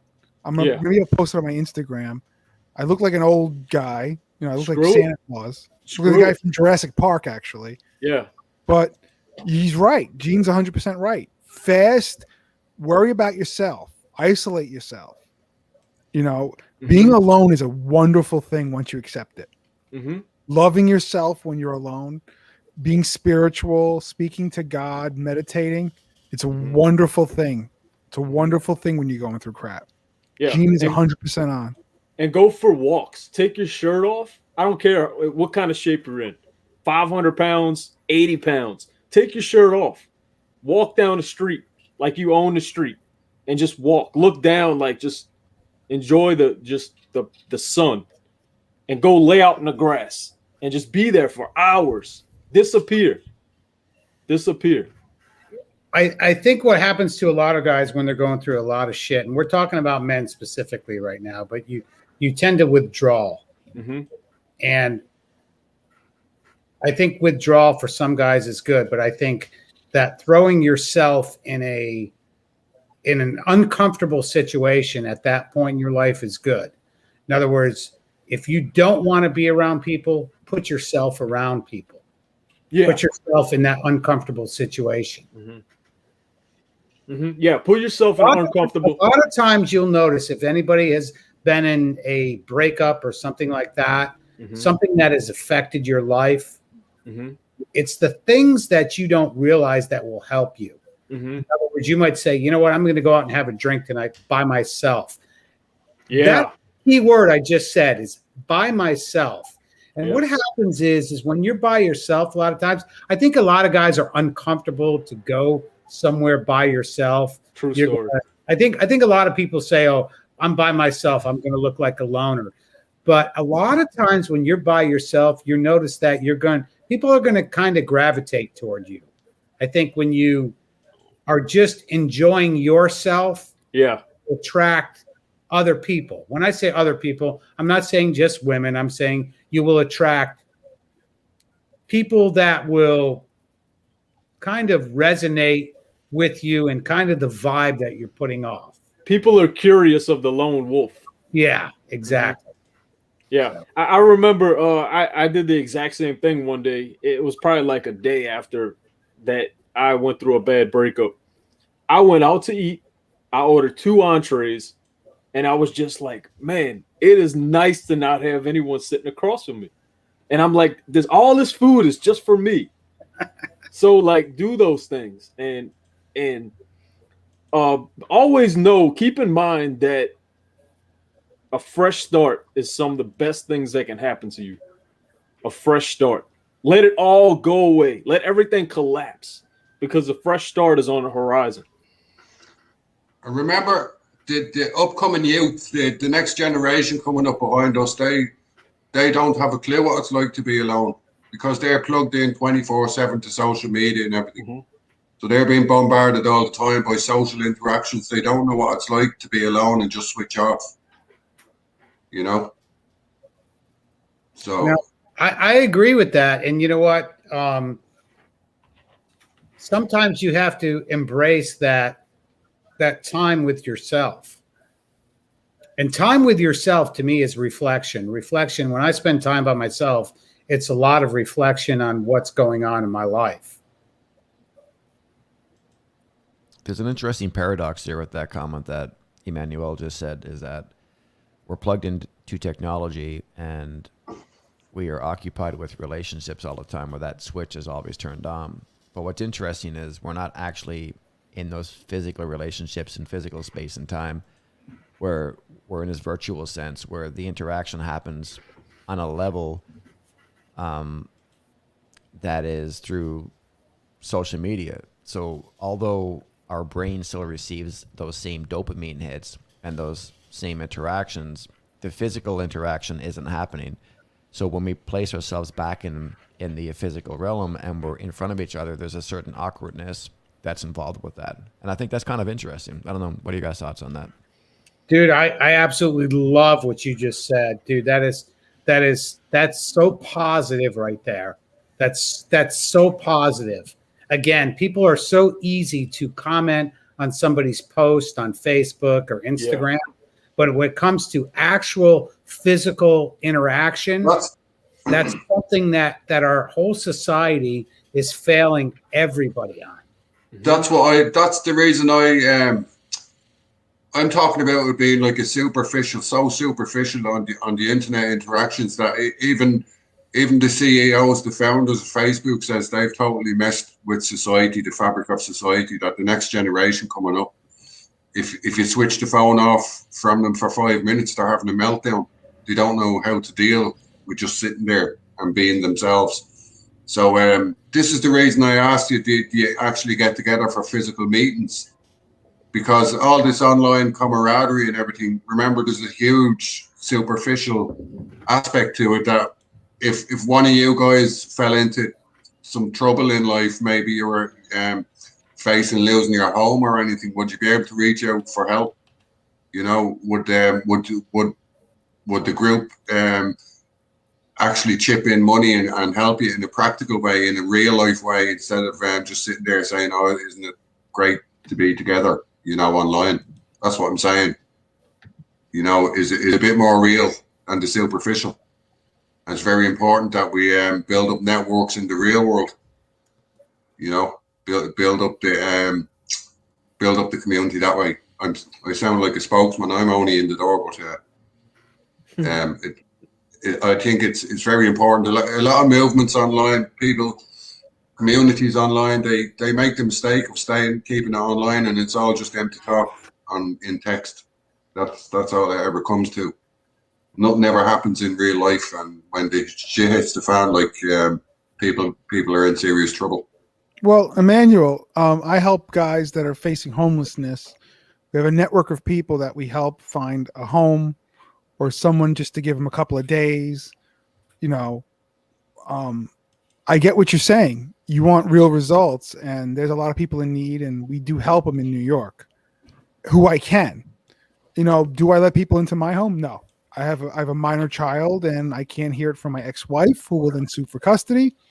But there's a lot of guys that are willing to help, willing to put someone up on the couch. I remember my mother, who was Catholic, she was orphaned at a young age. She told me, she says, if a member of the church needed help, we helped them. She remembered that growing up with her foster parents. And she, we don't turn people away. Anytime family needs help, we help. A friend needs help, we try to find them help. Obviously, Emmanuel, you're in Ireland. I couldn't help you. I can give you advice, but if someone from New York said, "Hey, Marty, I'm going through a divorce. Do you know any place I can stay?" Yeah, I know a couple of places to drop you off for a few nights at least, so you can get your shit together. I can give you some advice on what to do. But I do hear you. But you are online, so you're only going to get verbal. If you want physical help, you're going to need a network of friends. Yeah, I'm not making it about myself. I understand I'm on a completely different continent. Like, I'm just wondering about you guys. Is this collective, this movement that you have going and you're building? Is it in real life as well, and not just online? Yeah, these guys get together once a year, at least once or twice a year. Yeah, not all the time. 21 convention. I haven't met any of these guys personally on the panel, though. No, but I haven't been knowing them long either. I met Gonzo and Tony back in October. So online. Yeah. Like the movements that I'm interested in Ireland are nationalist movements. I've gone to one or two get-togethers. It's great to sit down with the people in real life. It's very important that you do that. Maybe I'll go down to Ireland, Manuel. I hear it's nice and rainy all the time. Maybe I'll go out to Ireland and get some rain. Yeah, you get some Polish person in the hotel serving you, giving you the Irish welcome, or Chinese person. How's the Trump golf course? Maybe I'll go out there and try to golf. Yeah, you get a bunch of crusties protesting outside. Yeah. But I'm going to step back. I've been very impressed today. I heard Frank talk, and Frank, he's very good with words. He's amazing. When he speaks, he knows how to put it much better than I do. I'm probably drunk today and I'm mumbling a lot, but Frank's a good speaker. Gene's legit. I know if you were part of Gene's church and you came to him, Gene would help you. Gons, Mr. Finn, if you're in Brazil, I'm sure Mr. Finn would help work with you. But Mr. Finn helps people. His live stream is great. We can only do baby steps, but at the end of the day, it comes from you within. And no matter how bad the adversity you face, I could show you someone who's faced worse adversity. And the fact that you're here, you're the son of 11 kids. And I guarantee you grew up poor, because what kind of father can support 11 kids? I'm surprised your mom could walk after 11 kids. But you're here today, Manuel, and you're on this stream and you're learning some advice. And at the end of the day, if you're able to pass on helpful advice to people and help people, you did your job. I'm more concerned about helping people than I am about selling a product, about pushing an agenda. And that's why I joined the Manosphere. And Emmanuel, you're pretty cool. You have a roof over your head. You got food in your belly. You're doing better than most men, believe it or not. Oh yeah, I'm very lucky. I know I'm very lucky. I've led a very blessed. You're blessed. Definitely blessed. I'm very lucky. And it's not like you don't live. Ireland is not as bad as where the Mascalorian lives, California. Yeah, I know it's a tough life in America to make it. Just to make ends meet. It's a very tough life. You have to work very hard. We understand that. Actually, it depends what city you live in. If you live in California or New York, you got to work hard. Nutshots. Hook him up with somebody in Woodlawn, bro. They'll bring him right into Woodlawn, 233rd Street in the Bronx. They'll bring him right in. I guarantee he's got friends over there already. We'll get you over here, Emmanuel. I'd go in as a heritage. Am I right, Marty? Tell them all what borough are you from, Nutshots? I'm from Queens, actually. You're from Queens? All right. I'm a Bronx guy. I grew up by Van Cortlandt Park, and the very next exit is Woodlawn in the Bronx. All those guys are off the boat Irish. They all go into the Carpenters local, and I don't know how they get here, but they figure it out. So where there's a will, there's a way, Emmanuel. We got Woodside, which is heavy Irish. We There's got thousands of Irish illegals Yeah. in New York. You know. It doesn't matter. New York's a sanctuary city. It don't Yeah. matter. Many of them. Emmanuel, Yeah, I've been to California. I know a believe it or guy. I got a guy. How about that? I love it. I love it. I got a know guy it's- for you, Emmanuel. You talked to me offline. I got a guy. That's the greatest That's line. Italian right there, man. I know a guy. I got a guy. Yeah. Emmanuel, I got one thing to say. I'm glad you're here, and it is amazing. all right. not. We're glad you're here. Well, you're very gracious. It's a testament to your grace that you would allow me on. You know. Oh no, we appreciate you, man. We really do. So I'll tell you what, it is 1 hour and 40 minutes into the stream, and I think it's time for Gonzo News. What do you guys say? Let's break it up a little and we'll get back on topic. Hoorah, hoorah. Ready, Gonzo? Let's do it. Let's do it.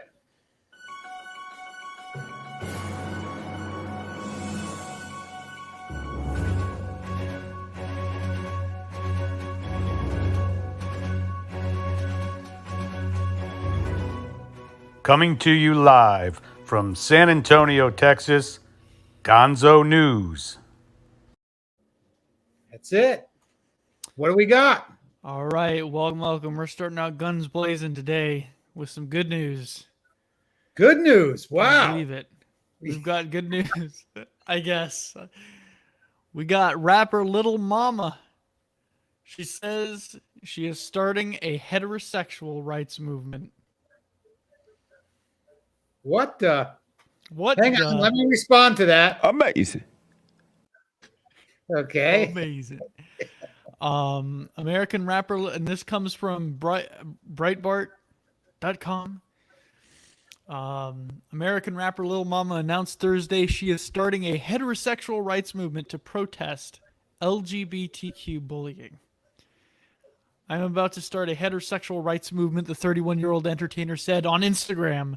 Y'all fight so hard to be respected, and some of you, not all, get a kick out of bullying people for having an option.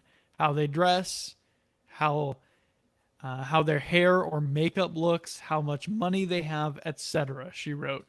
There are so many people afraid to give their honest opinion because if they do, the LGBTQ plus will hear what they want to hear and take statements out of context. The rapper hastened to note that she is not anti-gay but feels obliged to speak out. So there you go. People standing up. It's a trend this week. Gonzo, is this in the news tonight? Joe Biden falls going up the stairs. Is that? Oh yeah, that was like yesterday, right? I have, there's no words that can explain that to me. It's just absolutely, wait a second. Let me bring this up here on the big screen. Potatoes. Oh, I absolutely love it. Amazing. I see Noah asked if I'm from San Antonio. Yes, I am deep in the heart of Texas. So that's that. Let's see here.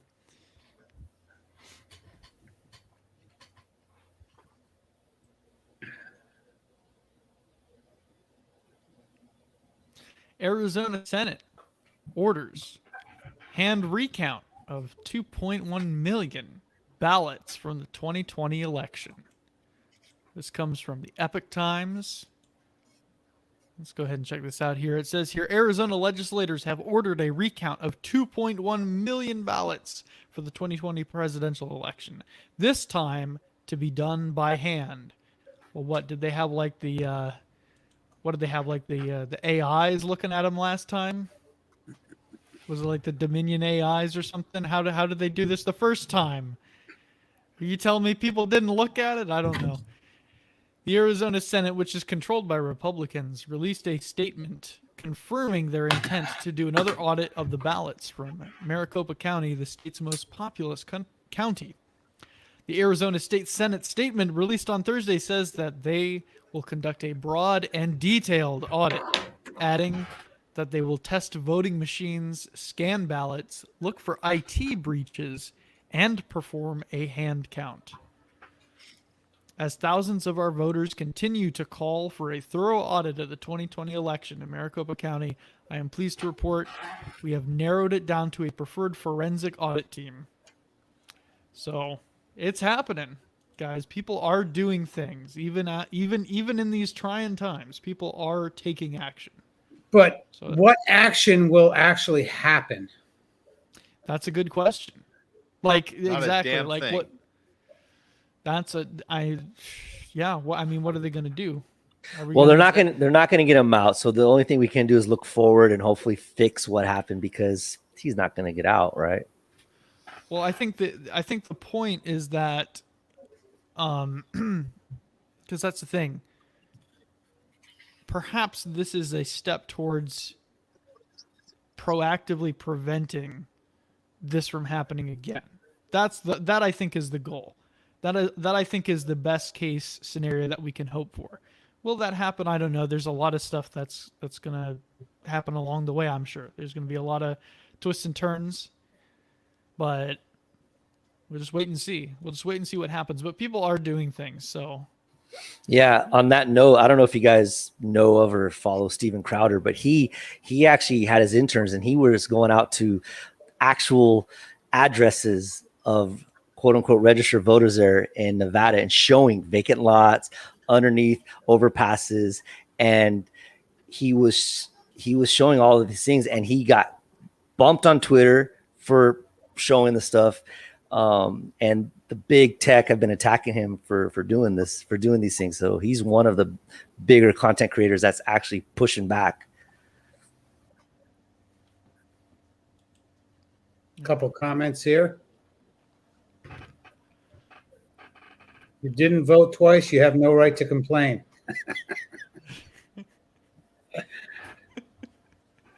I'm going to bring on somebody real quick. Hold on tight, guys. It's a little early, but I'm going to bring on John Steele. John Steele, you have an avatar. You got a camera? You got a camera? I'll bring you on. If you don't, I probably won't bring you on. It's a little early. I'm going to bring you on like real quick. Guys, hang on tight. John Steele, you got something to get off your chest? You ready? Going to add you right now. Can you all hear me? Yeah. Yeah. Oh, great. Yeah, no, I was just listening to it, and I heard, was it Frank? You were talking about you're from Van Cortlandt. I grew up in Inwood. You know where that is? Frank, can you hear me? There's a delay.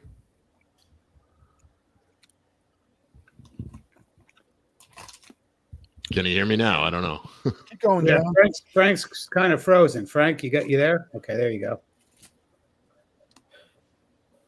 I have to sign off and sign back on. Every time somebody signs on, I can't hear them. That's why I keep going in and out. I'll be right back. Okay. I'm sorry, guys. I didn't mean to mess with you. No, that's all right. That's all right, John. How'd you find us? I'm curious. You just showed up in my you were retweeted by somebody, and it just showed up in my Twitter feed.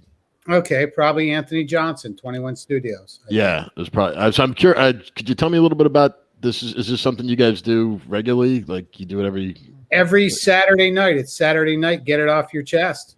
Okay, and it's just here, and we're hoping Anthony Johnson is going to jump on for a quick cameo. We'll see. So, and is that like the unifying thing? Is the 21 convention, or is it? I think we'll call it Manosphere content. We are here to. I think my channel is morphing into we're talking about men's issues, women's issues, and I think it's just general conversation. I think is what this channel is morphing into. I think that we have a lot of guys. Who did we lose? JC? No, who did we just lose? Oh, Anthony Velasquez. Okay. Quick question then. John, how did you become part of the Manosphere? What got you here? Was it divorce, a cheating whore girlfriend? What got you here? Those are my two options. No, I'd never been married. So no, I guess it was just a slow evolution of things. Just reading a lot, and it just goes. And also, like the word like the manosphere is, it's so broad. Like, you're not even, you could have two people who say they're, into the manosphere, aware of the manosphere, and it's almost, it's kind of so nebulous now. I don't know if you guys agree with that. Yeah, but John, do you know about those pieces of shit out there like Rich Cooper and Donovan Sharp and Rolex Tomasi? I had to stay away from them, right? Yeah, well, Rollo Tomasi, I have. I'm not going to shit talk him, but let's just say I don't. No, I don't care for him. Yeah, because he's old. He's married to an older woman. And he looks like a female rock star. Just be careful with him. Well, yeah, I would put it this way: like, I'm not going to take dating advice for someone that hasn't gone out on a date in 30 years. So. Well, also because he's married to an older woman who looks like she puts Noxema on her ass just to walk right. Well, I don't know what I have no idea what his wife looks like. Oh, she's brutal. She's Skeletor. Oh, really? Skeletor. Okay. Yeah. Okay. I just want to make sure you're not a troll, because we get. Oh, no. I'm not a troll. I mean, well, if this means anything, I've been blocked by Rollo. So you can be blocked by Rollo for saying I like Fruit Loops because he eats Cheerios. Well, no, actually, what happened was Rollo. When I first heard about the 21 con, this is a long time ago. This is like right after the first 21 con. I was very skeptical about it because I don't know, when anybody's charging like that kind of money, I was like, whoa, And I mentioned something about it, and Rollo offered to pay for my ticket to go, and I was like, cool. All right, I'll check it out then. I'll withhold judgment. And then I don't know all the politics, but there was some huge, you guys would know more about it than I would, some huge internal problem between Rollo and the 21 con. Yeah, he got called out. That's what happened. But here's the thing, John, if you come to 21 Studios, I'm not part of it. I'll hang with you guys. I'll hang with you, John. I'm going to hang with all the audience members, and we're going to just get shit-faced and have a good time. And we're going to listen to some good speakers, and I'm actually looking forward to it. I'm new to this too. I only joined in November. And so let me pause you guys real quick. I see 21 Studios is in the chat. Anthony, if you want to jump on, that'd be awesome. I see Michael Foster is in the chat. Would love to have you on here also. So we can fit right now. We can fit 1, 2, 3, 4. We can fit one more on here right now. So anybody wants to jump in, come on in. Love to have you. I'll tell you what, Tony. I'll jump out and make room for somebody else because I don't really have much to say now. Well, appreciate you, Emmanuel. You're welcome anytime for sure. So. Right. Thanks, fellas. All right. Good seeing you, Emmanuel. Seeing you. Bye-bye. Good to be with you, Emmanuel. But John, I'm glad you came on, man, because the manosphere needs more soldiers that stand up to these grifters. I'm new, so I have no allegiance to like these pieces of turds. I've never met them, so I owe them nothing, and there's nothing they can do to me. But I'm glad you came here because if you know anything about Primal Man or Frank Pesh or even Mr. Finn and Tony, these are stand-up guys. And you can't go wrong by following them. They're not going to upsell you to follow their bull crap. These are stand-up guys, and you came to the right stream. Even cool. MD's pretty good. MGTOW Dictionary. Well, no one's going to upsell you. So this is the right place to come. I'm very skeptical of people who have tried to monetize the manosphere, if that makes sense. No, you are correct. You are 100% correct. Once they start making money, they forget where they came from. Yeah. But I'm telling you, Frank Pesh, Primal Man, if you're a religious guy or just trying to follow a good path, and Tony Bruno is one of the best guys out there. Just you're in the right spot. Me, I'm a drunk SOB, so I don't know about following me.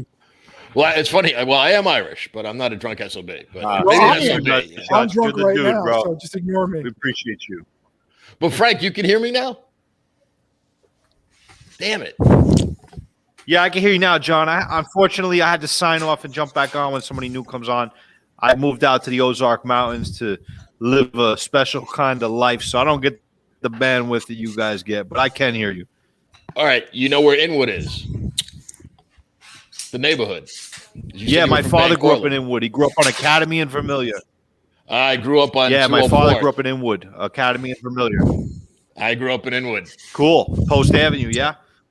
Yeah, no, I grew up on 204th Wow, and awesome, Broadway. Dude. Cool, man. Hey, guys. Much respect to you. I want to welcome Michael Foster. Right up the road from you. What's up, guys? How's it How going? you doing? Doing well. Had a youth event at my house tonight. Oh, relaxing with a little Merlot. Listen nice. to you guys talk. Good. What'd you think so far?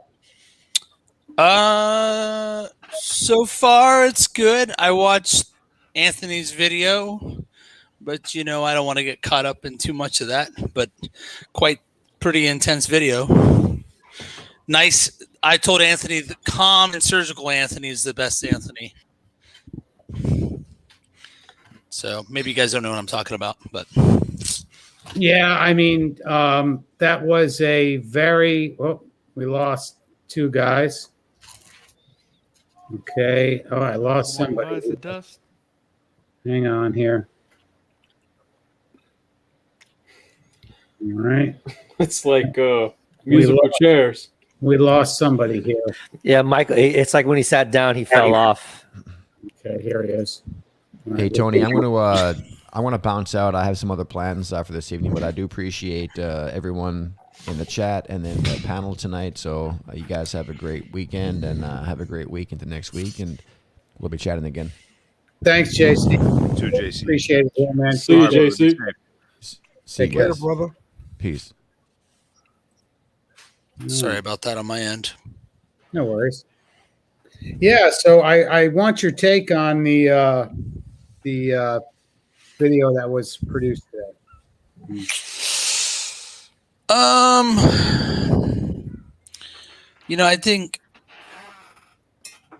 I think the most important thing to build trust between men is this honesty and transparency. So I think a lot of people will watch that video and they'll be upset by it. That's not really, I don't have that relationship and I don't have that history. I don't know Donovan at all. And I'm just ever so slightly aware of his work through the stuff he's done with the Redmond group in the past. So it doesn't hit me hard personally or anything like that, but you definitely want to be who you are. And you certainly don't want to project the opposite of who you actually are, or there's going to be blowback. And that's true in any domain at all. So yeah, I thought Anthony's video was, I got through about an hour and 45 minutes of it. It was a long video, man. So I was like skipping. I was really thankful for the little headers that I could go through and watch. I hate seeing guys divided over stuff like this, but the thing that divides men is when it's just good for everyone to be real about where they're at and who they are. You actually be helpful to men when you're that way. But I think it was a worthwhile video, and hate to see people dividing, but truth matters. And now you say truth matters, and I know Anthony truly did that with a heavy heart. I know that, and he said it at the beginning.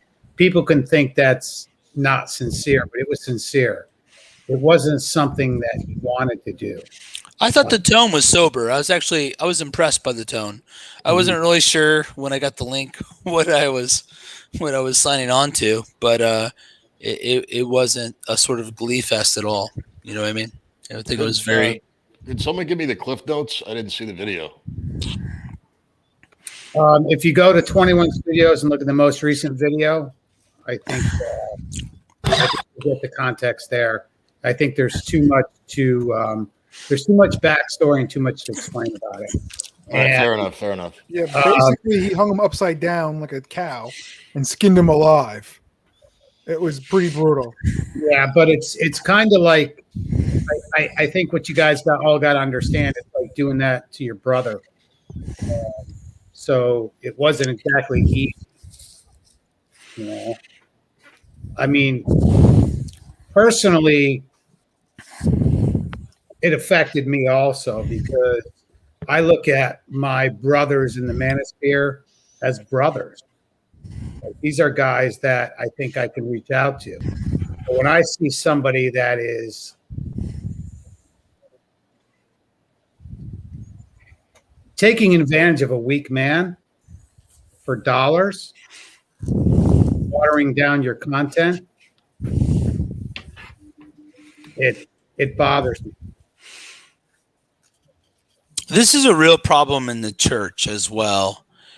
Basically, the problem we have right now as a culture is we have a generation or two of men that have grown up without fathers that are looking like, how can I become a man? How can I do well? Right? They're looking for practical advice, whether it's how to tie a half Windsor knot, how to fix their car, how to talk to women, whatever.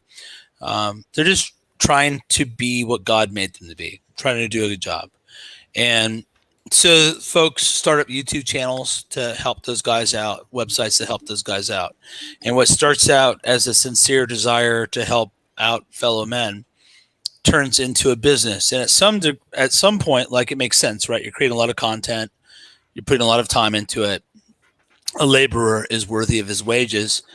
But then there's a point where it turns into grifting, where people are, without a doubt, taking advantage of men that are in need, and also kind of where it gets really rough is where there's a sort of peddling a lie and keeping people in kind of a particular state. And I've seen this in the church as a pastor, where senior pastors get a lot of insecure men underneath them, and they kind of like keep them at that place. They don't lift them up to a place where they actually are able to be their own man, to lead others out of their insecurity. And they do that to profit from them in terms of like building up an organization. But that profit could come in the form of the most, standard profit, which is dollar bills, right? Money.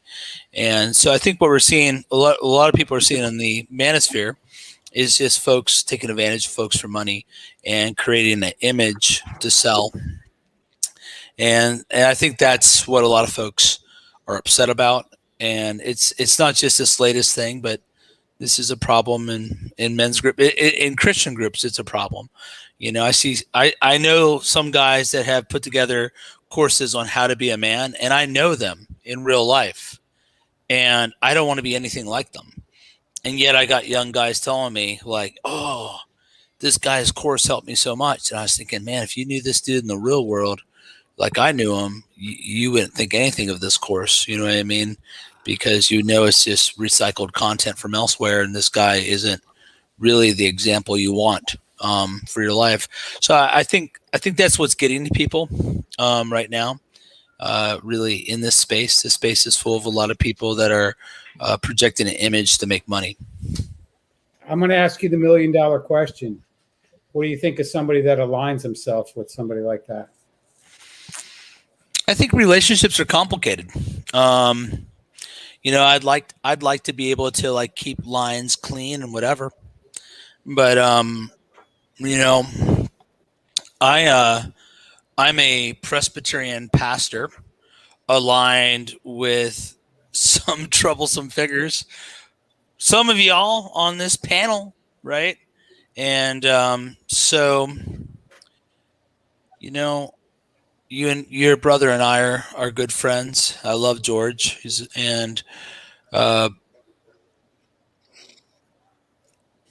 think it's a difficult thing. I'm willing to take a lot of high risk with my friendships and my alliances, or whatever you want to call them, the people I interact with. But I think if you're going to interact with those people and you're going to align yourself with them, you do have a responsibility to be honest about the situation and bring the topics to surface and have those conversations. So there's my answer. Do you think that some guys are afraid to have even a conversation about the conversation? Sure. I think some folks probably believe the entire manosphere is full of posers. And so if you're going to interact in the manosphere, you're going to deal with posers. And so, you're damned if you do, you're damned if you don't, I think sort of attitude crops up. That's my thought. And Tony, you've been in this world longer than I have. But it doesn't seem that different than the Christian conference speaking world to me, where guys kind of pop up and they're good at creating content or whatever, and then you meet them in person, and you're like, yeah, this is that guy, right? And so I don't know. I think I think transparency is important as a man. A man should be judged by the quality of his work and the content of his character.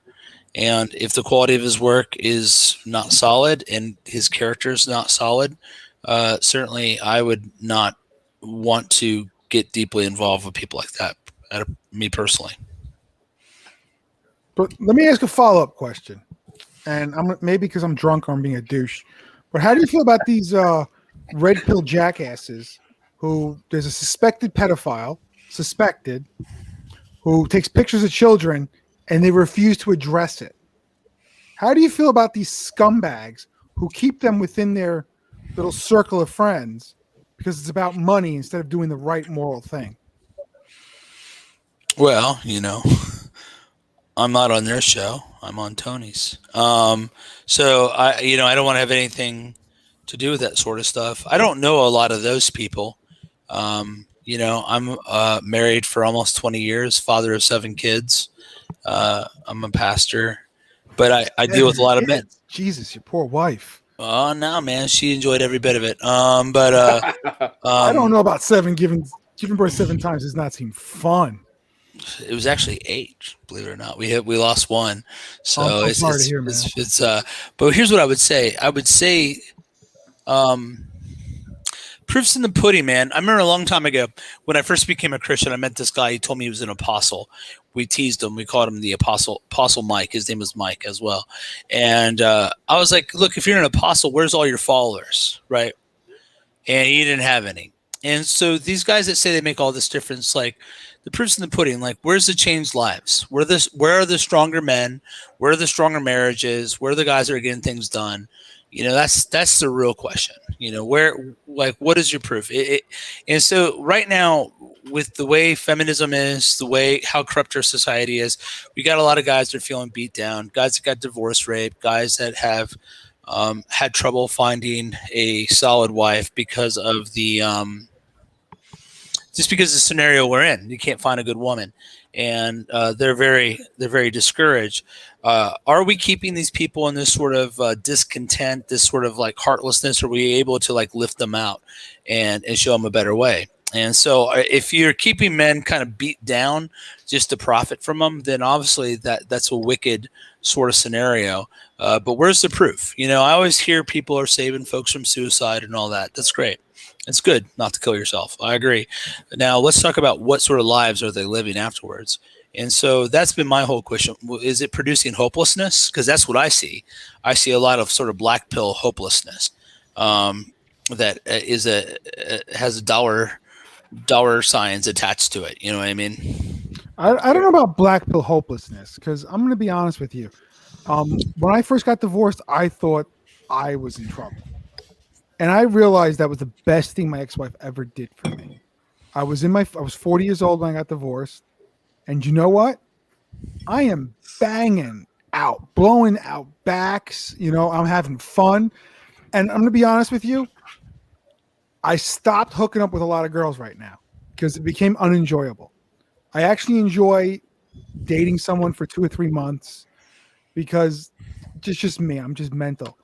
But I realized that if you're in your 30s, 40s, 50s, you are in the prime of your life. Being in your 20s suck, okay? You're younger, you can do things, but in terms of dating and hitting up women, it's not there. When you're in your late 30s, 40s, 50s, you're just in your prime. And no one explains that to you. It doesn't matter if you're fat. I was fat. A year ago, I was 300 pounds. I was still blowing out the backs of 28-year-olds. Okay. Men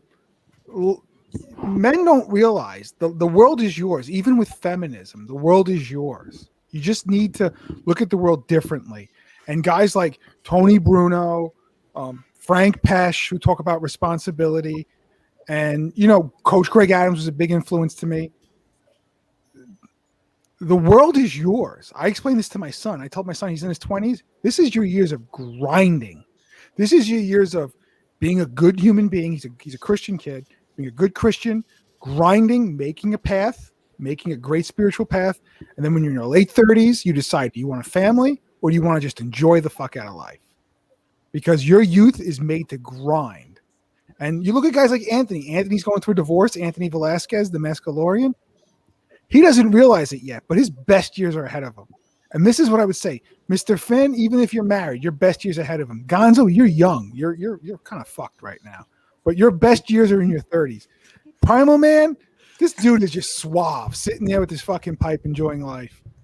Frank Pesh is married, but he knows, you know what? If God forbid something bad happens, he knows he's going to live his best fucking life.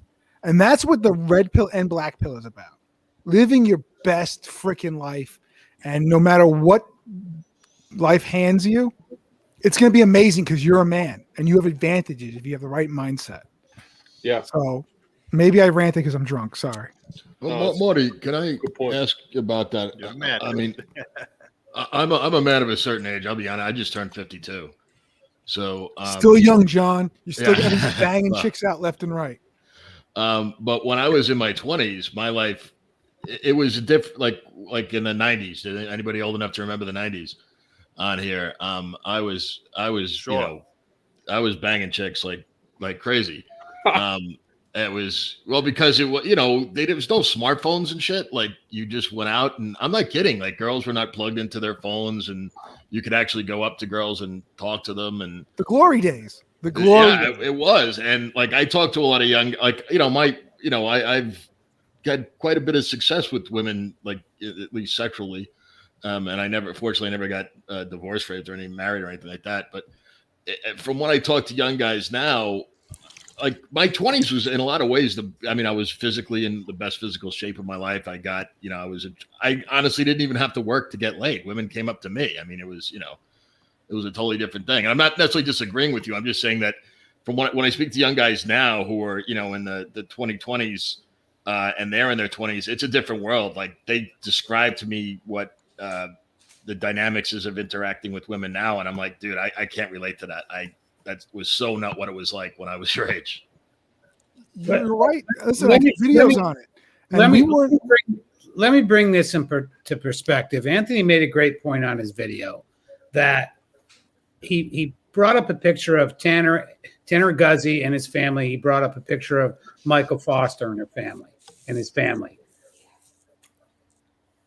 Why is somebody like Michael Foster and Tanner Guzy, we're all talking right now. I noticed the conversation kind of moved to getting laid. To me, getting laid is not the issue. Okay. The issue is building a family and building a real life. Why is that so? I'm going to go to Michael Foster. Why do you think that is a big part of the manosphere? Like it's looked down upon. And that's why I think guys like Michael Foster, Tanner Guzy, guys that have family, Zach, people like that. Why is that we'll call it the anti-manosphere? I mean, most men I know wanted to build a family at one time. And so since I've been involved in the sort of manosphere, a lot of them are well onto they were building and working towards that. They found a woman. A lot of people enter the manosphere through some sort of trauma, right? Through a bad divorce, through just a bunch of really bad relationships or whatever. I think most men want a legacy. I think most men want children, want their name to carry on. I think they want to matter, whatever. And they're finding themselves in a society that makes that very difficult. And so I think a lot of people in the manosphere are kind of coping with bad things that have happened to them. and that's where you see some of that anti-family stuff. Like they're convinced that I got lucky, right? And to some extent, I did. Right, I was born in 1980, so right before the internet took off is when I met my wife. I met my wife when we both were in our early teens. We were still in high school. We got married right out of high school, and we've had a bunch of kids and been married a long time. It's a great marriage, so I'm very thankful for it. And there's a lot of things I did avoid, and it is different than for some of the younger guys on this stream, right? The internet has really changed everything. The sexual marketplace is upside down. So I think there's a lot of guys that out of a sort of anger, out of trauma, out of hopelessness, have given up on the family, and they're just enjoying the downgrade kind of sort of attitude. But I do think most men want to make a mark on this society, and they want to build a world for their kids, and they want their sons to grow to men to carry on their name. And so I think, but they feel like they can't, right? Because society is so jacked up, whether it's divorce court or family law or just the PC culture, the Me Too culture, inability to actually build a marriage that where the woman is a woman, she's a wife, and she submits to her husband. It's very difficult to do that. So I think that's where a lot of that comes from. Is that they have tried to do it and they've been frustrated, whether it's been by law or by the other social structures, and it takes the form of a sort of pessimism that you hear in these videos. But I really do think most men want to have a family and want to leave a legacy. That's been my experience of talking to guys, Well, the thing is, that's the dream they're sold. That you need a family to be happy, and you don't. And I tell this to women too. You don't have to have kids. I know a lot of women who, I think I explained one of my videos. She was a tall woman. She couldn't have kids, and she just felt like she was letting people down, and that society expected it. And you don't. You owe no one nothing, and your happiness is most important. That's what I tell guys. And there's nothing wrong with a guy having kids in his 40s with a 20-year-old. And I have a lot of respect for you, Mr. Foster, because, you seem like a religious man. You seem like you have good moral values, and I have deep respect for that. But, you don't need kids. I love my son to death. If you want a future, you absolutely need kids. No, it's not true. I love my son to death. I love my daughter to death. But if you told me... Wait, Marty, you have kids. Yeah, but if I could go back in a time machine and not meet my wife, I would do it in a heartbeat. You can't go back in a time machine. You can't. Yeah, and I love my kids, but I mean, you have something. I hear what you're saying, but let me ask a question. I feel you. Like I know, I believe you love yours, but that's the thing. Like the question is the world just about my pleasure? Is it just about my happiness? It's about leaving your mark. You don't have to have kids to help the world. And I think, but then you have to have other people's kids. But I think every man should help the world. The world. But someone has to have kids, right? No, but the world is overpopulated. The world is overpopulated. You can fit the entire world's population. I totally disagree with the world is overpopulated. You can fit the entire world's population shoulder to shoulder. New York is overpopulated. Of Jackson. But my thing is like, look, we all get the lives we get, right? And I'm not trying to make anyone live my life or whatever or anything like that. But what I would say is that we need someone's kids. We need someone's kids for the future. Someone has to have kids. And if we make a mark, we're going to make the mark on another human being that had a mom and a dad. Now, the easiest way to do that is to have your own children, right? And sometimes that the cards fall that way. Sometimes they don't, But a big push for me is to help men be fathers again. But it's a difficult scenario culturally right now to pull off. And but kids are so valuable. Anyway, go on. I don't want to. Well, you've had enough kids to make my non-existence great. I'm here to help you. I'm helping you all. But I mean, like, a man's value shouldn't be kids. If you can help people and lead them spiritually, that's just as important. I think a man shouldn't be judged on family. I think, like, let's say I didn't have kids, but I helped a lot of men avoid homelessness and turn themselves around. I think that's far more important than some dude just dropping his sperm into women. Yeah, You know? that's a form of fatherhood, is what I would say. So you're saying I can be a father to people, I can be a guide, I can show Yes. without them being my own biological generation. I agree, absolutely. And there is something special about the fact that you can produce someone that comes from your body. You know, in Scripture it says a man and woman become one flesh. Well, what's more than one flesh in your own kids? It's two genes all spliced up together and mixed up, right? But yeah, I'm with you. We need to return fatherhood to men, and I think that often will take a biological form, but not always, right? Because again, not everyone has that opportunity for whatever reason. But every man can be a father, even if he doesn't get to be one biologically. You see, this is the difference, and maybe because you're in a different state. What state are you from, Michael? I live in Ohio. Okay. Oh, oof. Because in New York, a father can't be a father. It is so fucked up. It is beyond fucked up that the courts tell you how to raise your kid. You can't raise your kid the right way. You can't be a pro-life father. You can't do anything in New York that doesn't match what the liberal courts tell you. Sure. And it's tough. It is really tough. You know, you could be a parent, but you can't afford a good Catholic school. So your kids go to public school and they're teaching these kids about transgender and the 72 different genders. Life is tough, man. And what we need is more leaders right now than we do more people making kids.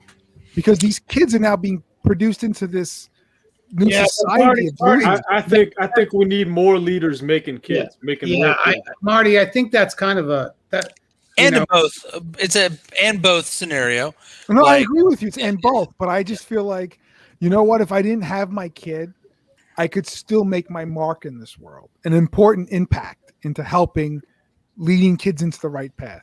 Yeah, no doubt. Marty, it could be worse. You could be in Canada where you go to jail for misgendering your daughter.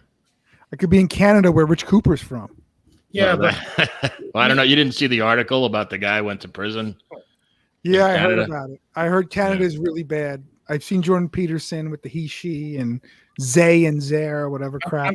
I'm seeing, Marty, and it's no disrespect to you, but I'm seeing a lot of blame on like court systems and things like that, when really I think it comes down to the man and how you deal with things. I agree with you, Tony. I think that you chose the woman to be with. Yes. So I'm about it. I'm about ownership here. Okay? No, it's my fault. I was an idiot at 18 getting married in the military. I was a moron. Believe me, that was the stupidest mistake of my life. I own that. We have to learn as men, I think, to own up to our responsibilities. I think when we go back into the manosphere has this great just this great, I don't know what's the word, the comments on blaming women for everything. And men do not own up to the mistakes they made. They're looking for somebody to guide them into the promised land of it's not your fault. I mean, that's kind of what the show started about. It was about the 21 Studios video today, is that guys will follow anything that makes them feel good, but they will not own up. They want to follow somebody that writes a book or will tell them that do it this way. Even though I'm not doing it that way, you need to do it this way. You're 100% right. I take this shit real personal today on that stream. And the reason I take it real personal is because I know this person, I think, well enough. And so I don't want to say I'm in shock, but I'm a little bit in shock because a lot of things that came up today, I knew. I mean, I knew this was a fact. And I'll go back to Michael Foster with people aligning themselves for the dollar. And that's the part that irritates me the most. I have this channel here to help men and women. We want to talk about things rationally, talk about things and discuss things, and which we're doing right now. Okay, we've got all different ages on here right now. We've got Marty, who's went through a hell of a divorce, went through cancer. We got Gonzo, just got married at 22. We got Mr. Finn living in Brazil with his wife and family. We got Gene, who's working on a relationship, and hopefully he's going to be married. We got John, who's new here. Don't know much about him yet. We got Frank Pesci, who's a family man, a Christian guy. And then we got Michael Foster, who's a father of 7, correct, and a pastor. So we've got a diverse group of guys here. So like tonight, we're talking about the manosphere and what's happened with the 21 Studios video. And I'm really, as you guys can tell, I'm kind of really irritated about it because it affects me personally. And when I say personally, it's because it's somebody that I have invested a friendship in. So I feel like somebody has taken advantage of weak men. And that's the part that bothers me the most about tonight. And that's why this stream, I think, is important. Well, exactly, Tony. And I think the failure is men. That women lead because men fail to lead. And I 100% agree with you. My marriage to this awful woman was 100% on me. And that's something I tell my son. I ignored so many red flags. I actually joked to my friends that my marriage was like that show 90 Day Fiance. It was disaster. And for me to make it last 22 years because I felt an obligation to my kids just shows how stupid and blue-pilled I was. I should have walked away after 5 years. And, I learned a lot of lessons that I pass on. And you're 100% right, Tony, which is why I found you. And you have I think the best live stream out here is because I want to help men. And I think that's the priority in life. And, there's a lot of men out there who are just weak and that shouldn't have kids. That's just my opinion. And that they should have kids only after they follow a guy like Frank Pesci or even you or Primal Man to learn how to be masculine and teach their kids to be masculine. Because right now society has blue-pilled everyone. And they're raising their kids to be blue-pilled. And I'm going to be honest. My son was blue-pilled for a long time. And after my divorce, I immediately red-pilled him. And, I'm a proud dad. I used to love going to his wrestling matches. He was a wrestler in one of the best high schools. He goes to college on a full scholarship to a Jesuit high school, to Jesuit college. I'm a proud dad. But, if I look back, he doesn't exist. I don't know him. Fine. And, my world could be different. If I knew what I knew back then, I would help 1,000 more people and I'd make my mark on the world. And I would try to have a kid, but I'm 42. I could have a kid when I'm 45 with a 25-year-old. And I feel blessed. My divorce was the best thing that ever happened. I'm gonna respond to this real quick. And the reason I'm gonna respond to this is because when you say you're 45 and gonna have a kid with a 25-year-old, let me tell you something, man. I'm 58 years old, buddy. And I have seen that scenario play out, and it doesn't work well.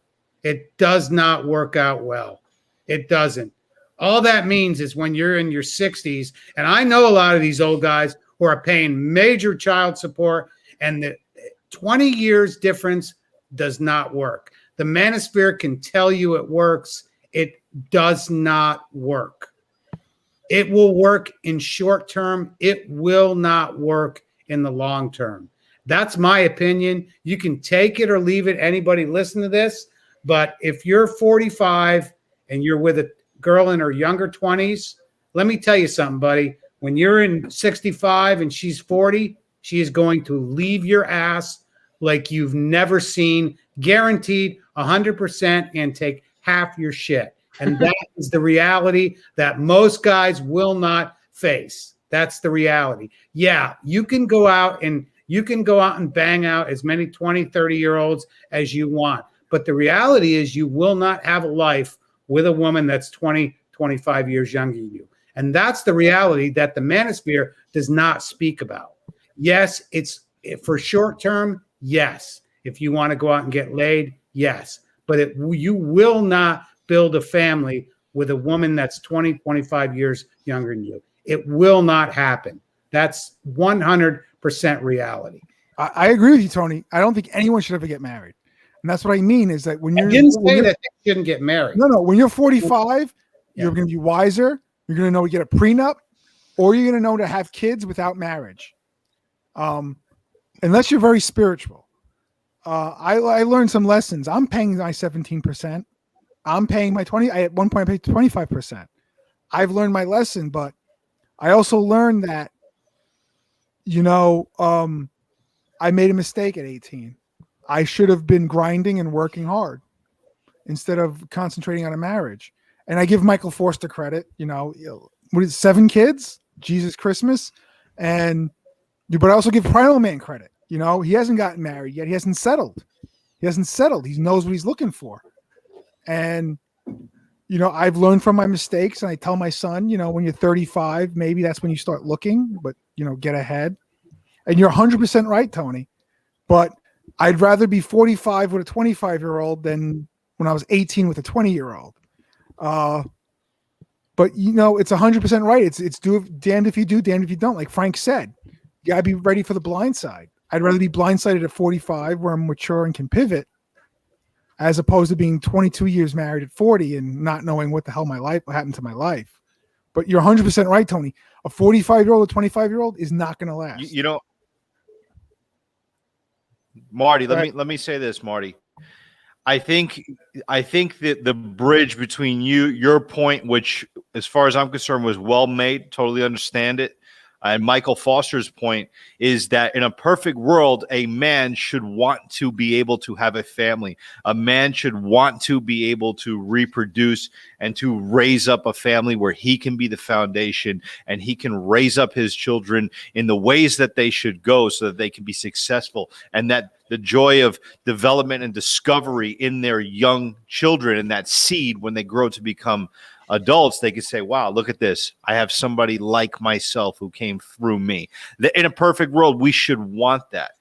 And I want to combine that statement with Carly Ellison's statement. She said in the comments,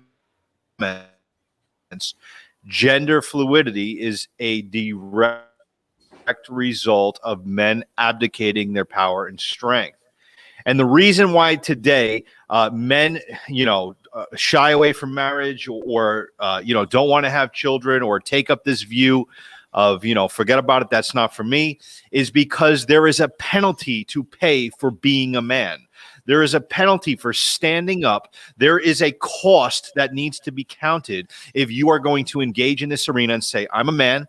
I am the foundation of not only my family, but I am the foundation of society. I am the foundation of the nation. And I will stand on these principles because I have counted the cost, and therefore I am willing to die if need be. Men today understand that that cost is often associated with death. It is associated with censorship. It is associated with being pointed out by social media, by the media, by people in your community that have taken on these ideas of political correctness and of socialism and backwards thinking that has so infected our society and culture today. So when you count the cost of being a man, it is a high cost. So if you're going to do that and you're going to stand on masculine strength, you're going to say that I am not just the head of my family, but I am the foundation of my family. I am the part that my family stands on top of. Therefore, I must be stable. Nothing comes below me. Everything goes through me because I am the head. And that means you have to be willing to take risk. You have to be willing to put yourself on the line. You have to be willing to deal with violence. You have to be willing to deal with anybody who brings accusation. You have to be willing to stand up and say it goes through me and no further. And that's a high cost. In my case, I calculated that cost from the get-go. I was born with the discernment to understand what that meant. And fortunately, and by God's grace and goodness, I was able to create a family that is shaped on those very tenets. Now, does that mean that we can't be under attack or have a situation in the future? Of course not. but I will stay on my post and I will make sure that I handle my business and I make sure that I associate myself with people who will handle their business because I understand what the cost is about. And when I raise my sons, and now actually I just got news, my wife and I just got news that she's pregnant now with our 4th child. We're going to have 4 children in this world. And I look at the world and I say, man, this is a broken world. Thank you. But I look and I say, man, this is a broken world. You know, and my child that is now coming to this world, I have to be willing from here on out to stand and to fight and to make sure that there is no gender fluidity issues inside my family, for instance, because I'm willing to stand and say, hey, that's not how we're going to do business here. And I'm going to be a strong, positive role model for my children and for my family. And if it should come down to me having to protect my family and provide for my family and do all these things, I will do it. Now, I think men today are very afraid, not all men, I'm not talking about the men on this panel, of course, but I think many men out there are afraid of violence. They're afraid of getting hurt. They're afraid of pain. I think every man should take MMA. Every man should be in some level of combatives. I myself took MMA for 10 years, everything from, Israeli combatives to boxing, to Muay Thai, to Brazilian Jiu-Jitsu, to judo, all this. So in reality, when I'm dealing with somebody, and I'm not saying I can take on Mike Tyson or anybody like that, but when I'm dealing with a man, I can look a man straight in his face and we can have an honest and straight on conversation, because at the end of the day, if it comes down to violence, that doesn't shake me. That's not going to make me bend or break, because what's the worst that could happen? You put me on the floor and I got KO'd? No problem. If you're a scumbag, you'll kill me. But chances are you're not going to do that, and we'll be able to handle it like gentlemen. But there's also the possibility that I could do the very exact same thing to you. But I know my limits. I know how to control myself. I know that I will disarm you, de-escalate you, take you to where I need to be, and I will carry on with my business and not go a step further. So being a man, you have to know these lines, and you have to be able to conduct yourself in a place of high stress, in the face of fear, in the face of danger. And then when you're able to do that, when you're not afraid of another man, when you're not afraid of what somebody can say about you, when you're not afraid of an evil system that can come after you because you're willing to stand on the truth, then you will stand on the truth. And those are the type of men that need to be having children, because they will pass on this very same persona and expectation to their children. If a man is not of this mindset, then maybe he should avoid having children, because we don't need any more, PC, socialist, gender fluid kids coming into this world. The cost is just too high. Yeah, Well said, Frank. Well said. I want to address something. Well Let me see. I think it was, hang on here. Michael Foster, address this question. Our system is not profitable for men and children. How do you respond to that? Do you think too many men, in other words, blame everything on the system? I mean, the system's jacked up, but I guess, who are you? What are you gonna do, right? Like they don't rule me. I've bought my farm. I've got my job. I started a church. I just finished my first book with a publishing contract. I've had 7 kids. I'm no one special, right? I grew up. I'm from a poor white trash family. I don't have the greatest credentials. My dad wasn't a great dad. Like, if I can do these things, I'm sure other people can do similar things. There's nothing really earth-shattering about my abilities or my past. I've worked hard, and I've had some good things come my way. So I think I'm intent on changing the system and fighting it back. I'm not going to be a slave to it. I've had people tell me what I can and can't do my whole life, and I've done the things they said I couldn't do. And really, that happened just by saying, like, well, what if they're wrong? Let me try. Not because I was amazing or anything like that, but I was just actually willing to say maybe the things that they say are conventional aren't the conventions that they think they are. So I think a lot of these guys say, hey, the system's broken, I can't do it, as a way, as an excuse not to go out there and try, right? As an excuse for their failure or whatever. And I think most men are have the ability to accomplish much more than they ever think they could. Like what I always tell men is that chances are your ambitions are too small. Almost every man I know has his eyes aren't set high enough. He could go so much further than he ever thought he could.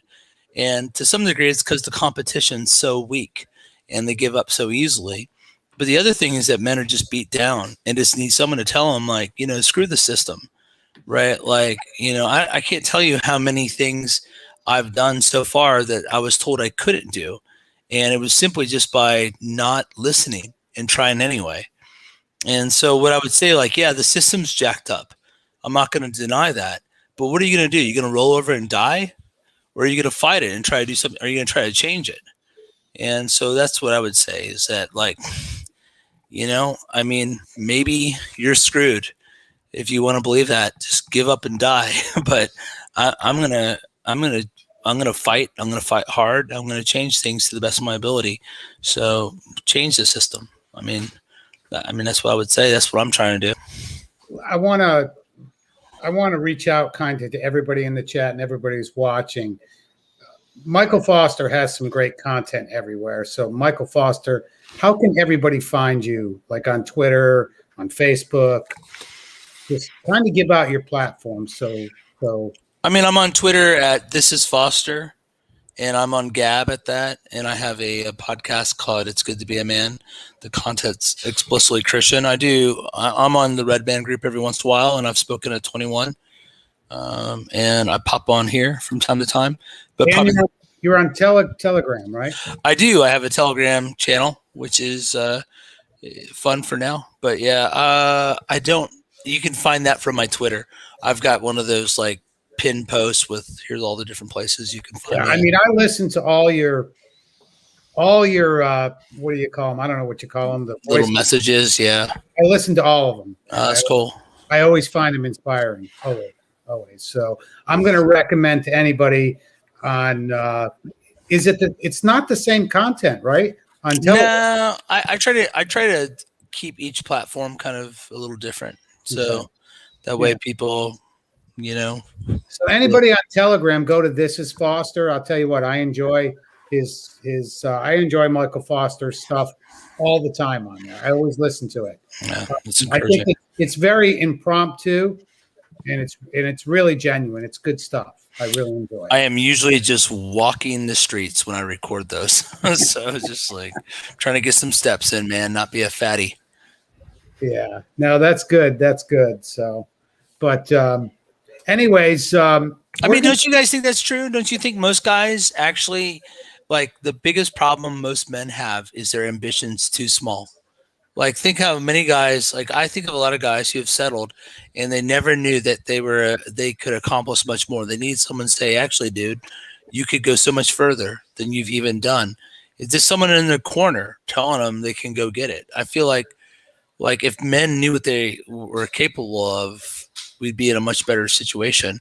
That's like half the battle in just staying optimistic and trying to exhorting and encouraging guys. I mean, is that just my background or? No, I feel that it's either that their ambitions are too small or that their ambitions, right? Because men are leaders by design.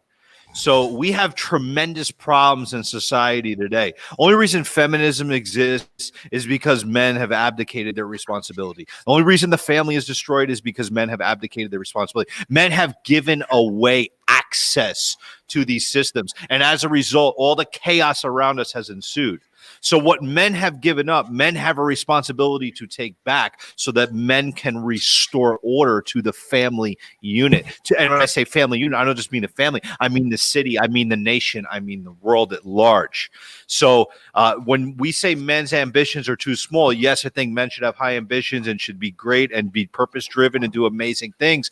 But men are supposed to be leaders. And there are places of advocacy where like Anthony Dream Johnson, 21 Studios, he's doing what he's supposed to do, and he's doing a great job at it. We need all men who are willing to take up leadership mantles. Tony's doing a great job. All these men on these panel are all doing a great job what they're doing. Take up your leadership mantle, take up your calling, the place where you're supposed to be, and go after it and become a leader in there. And how do you say, like, kick ass and take names, right? Like, get it done, because nobody else is going to do it for you. If you hand it over to the people that don't belong there, then what do you have? You have absolute and utter destruction. So the time is now. We need to stand up. I think you're right, Michael. I think we need greater ambition, but I think that our ambitions need to rise above. We need to shoot high here, man. We need to aim high, because if not, the problems that we have today, we're not going to be able to face them in the future. We're continually losing market share. So if we don't stand up now, the battle is going to be much, much greater into the future. That's what I would say to that about small ambition, man. I'm doing what I can on my side. I really am. I was thinking that one of the problems that especially I think with young men, maybe not so much men of my age, but younger men, from what I hear about, is just they're so atomized. Like when I was young, there was, I'm just thinking when I was a kid, I went to a Catholic school, and there was a group called the Men's Club, and it was actually, they used to do like volunteer work at the school and do all those kinds of things. And those, I don't know if you're familiar with the book called, I think it's called Bowling Alone. Like there used to be things like that, like where actually people had bowling leagues. I mean, that was never my thing personally, but I'm just saying it's an example of how society is just kind of atomized everybody. Now, it's great to have something like this. Yeah, I'm all for it, but it's not quite that, like church, for example. I mean, Mike could probably speak to this better than any of us, but maybe his congregation is different where they really do have that sense, but most people don't have anything like that. So there's nothing really grounding them. So it's like they can't even really think about, writing a book like Michael did, or, these kind of things like that. They just feel lost as human beings. They just feel they're not connected to anything. That was the hardest chapter I had to write it in the book, was on male friendships, honestly, because male friendships have been so gutted. They've been gutted. So it's funny. Basically, the movement towards temperance was a feminist movement. It was a religious feminist movement way back at the turn of the last century, where they basically wanted to remove men from the pubs. They wanted to change American pubs. So American pubs aren't quite like British pubs, where British pubs are a place of, nowadays at least they aren't. British pubs are a place of fellowship, male fellowship in particular. And so the feminists attacked alcohol to attack pubs to break down male relationships. And then what you have happen slowly but surely is the eroticization of male relations because of homosexuality. Now for men to be intimate and close, the hug, the touch, whatever. What you gay, man? What you fag? Is that what's going on? Right? That sort of thing would happen. And so guys don't have close relationships. So there's this part in 1st or 2nd Samuel chapter 1 where David says, Jonathan's love, your love is greater to me than the love of a woman. Right. And so homosexual theologians will say, see, David was gay. No, he wasn't gay. Jonathan was a fellow warrior. He died in war. They were close friends. They fought in the trenches together. And he was like, this guy is closer to me than a woman. Right. And so now for a guy to be intimate with another guy takes on this, like, there's this sort of eroticized thing going on. Right. That's messed the whole thing up. And so guys don't have the relationships that they once did. They don't have the bullpen. They don't have the gang. They don't have the tribe. That's why when you read a book like Way of Man by Jack Donovan, there's a lot of things that resonate with a lot of guys because they don't have that. And so I think you're right when you say men are atomized. They are. They're isolated.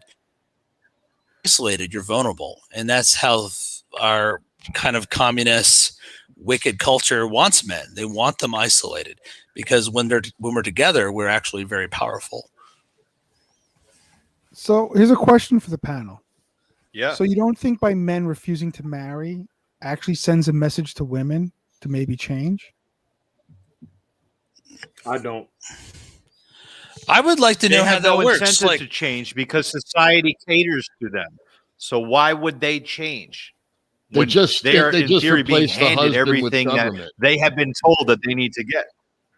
But that's my Exactly, point. exactly. Is if men just say enough's enough, God damn it. If you want to act like this feminist piece of turd, we're not going to marry you or even initiate anything with you.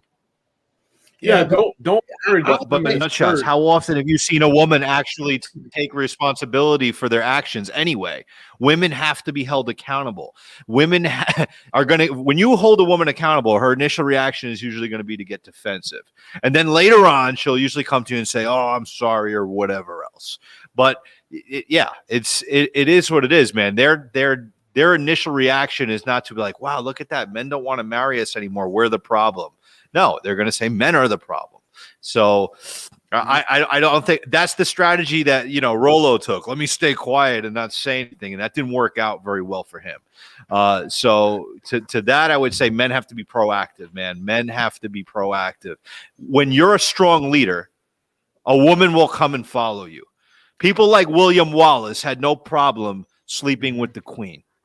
You understand? Because strong men attract good women. Be a strong man and everything else will follow. Frank, I'm so glad you said that, man. You took the words right out of my mouth. I didn't even have to say it. But I think you're confusing what I said. I have no problem busting backs of a lot of chicks. I'm just not going to marry again. Me, personally, I'm never marrying again. Couldn't pay me enough money to marry again. Doesn't matter how good the woman is, unless she's rich. There's exceptions. Maybe I'll do a video. Unless she's absolutely stinking rich and there's something for me to gain, I'm never marrying again. Absolutely. Well, here's my not. question for you, Marty, because I've thought about this a lot. I've got some good friends who I would say are Christian MGTOW, I suppose, and we've had these conversations. We would all agree that changing the legal structure that is against men, right, against family, that's not something that can be easily accomplished in a single generation, right? It's multi-generational. No, the damage is done there, and I think I personally feel the answer is the government's got to get out of marriage, and it's got to be between the two people and God. I don't understand the need for a government certificate to say that you're a family. It's because of property laws. It goes back to Puritan America. It wasn't that way. It was formulated underneath the Puritans. But that's the problem. Property laws. Well, it's because when two people marry, they have shared property, so the government has to mediate between it. That's the problem. Let me go back what to this. entitles a woman to half your shit? Wouldn't because she gave you the vajayjay, because she fathered it, because she. Well, yeah, because part of it is that when a woman, this is theoretically speaking now at this point, when a woman carries your child, that takes her out of the marketplace, that anchors her to a home. And she supposedly dedicates her body to you. Now, it used to be that way. It's well, not. I know. But that's 70% now for people getting married today. 70% chance of marriage, divorce today. Well, for some segments, not. But here's my larger point. Back to the MGTOW thing, is that if this is a multi-generational battle, who's going to carry our battle into the future? Right? Do the next generation have to relearn everything we did, or are we just going to wake up other people's kids? Wouldn't it be much easier to have a family and have your children carry the fight on to the future for you than it is to keep waking up the next generation? Like, we got to keep unplugging people. Rolling the dice, because statistically, if you get divorced, you have no control if your wife wants to leave you or not. If you get divorced, your child has a 77% chance of having mental health issues from divorce. All the percentages stack against you. I hear you on the calculation stuff. But I mean, in terms of like changing the scenario, aren't there all sorts of other rolls of the dice that are at play too? Like, I don't have the answer. I'm going to be honest with you, Michael. I don't have the answer, and that's the God's honest truth. I don't know how we get out of this disgusting predicament. It's a bad situation. I think anyone that understands it soberly can't be very cocky with their answers, right? Because the reality is, there's impediments all around. There's ways. Yeah. I didn't mean to interrupt. There's ways out of this. There is.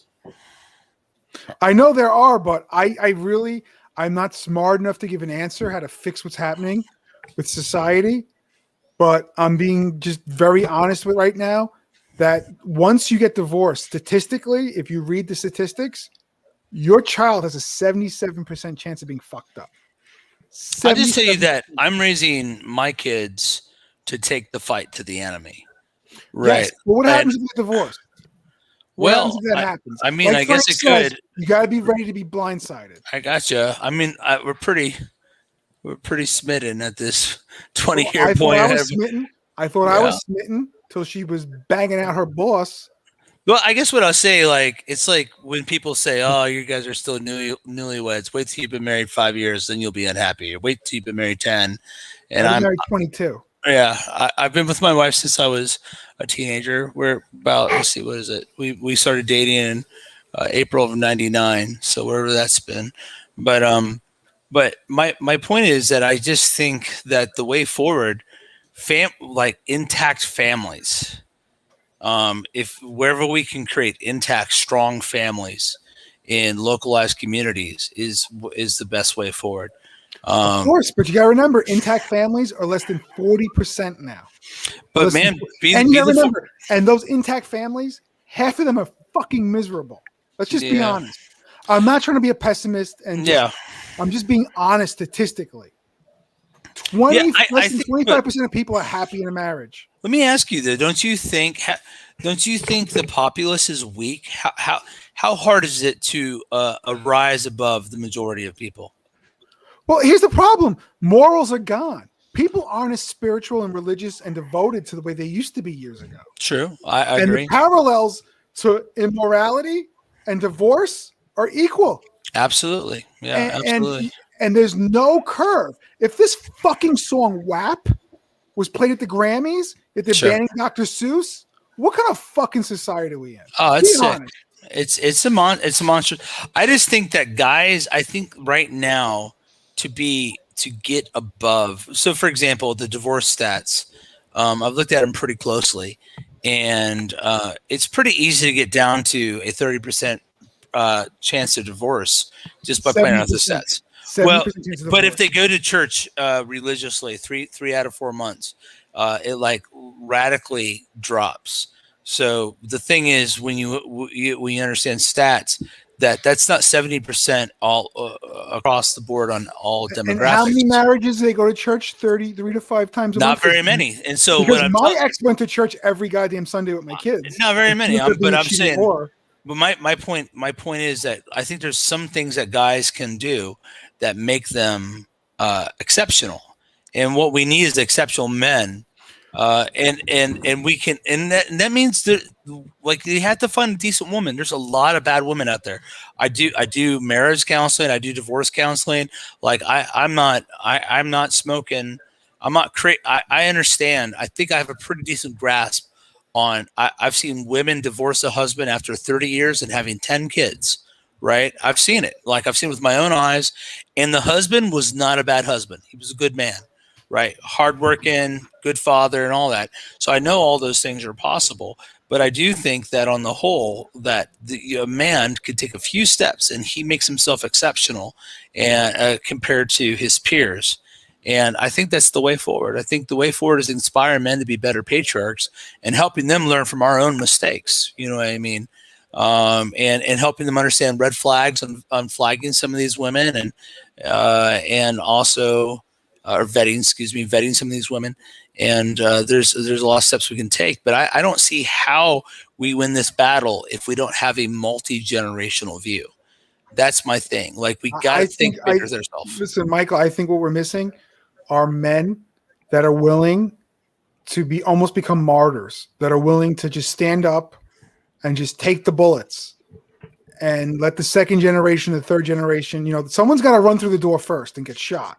Well, I'm glad you said that, Marty, because Ivan, when he was on here, said, who's going to be the first one? Exactly. Who's going to be the first? Because that's what it's going to take. It's going to take a lot of people losing everything for the greater good.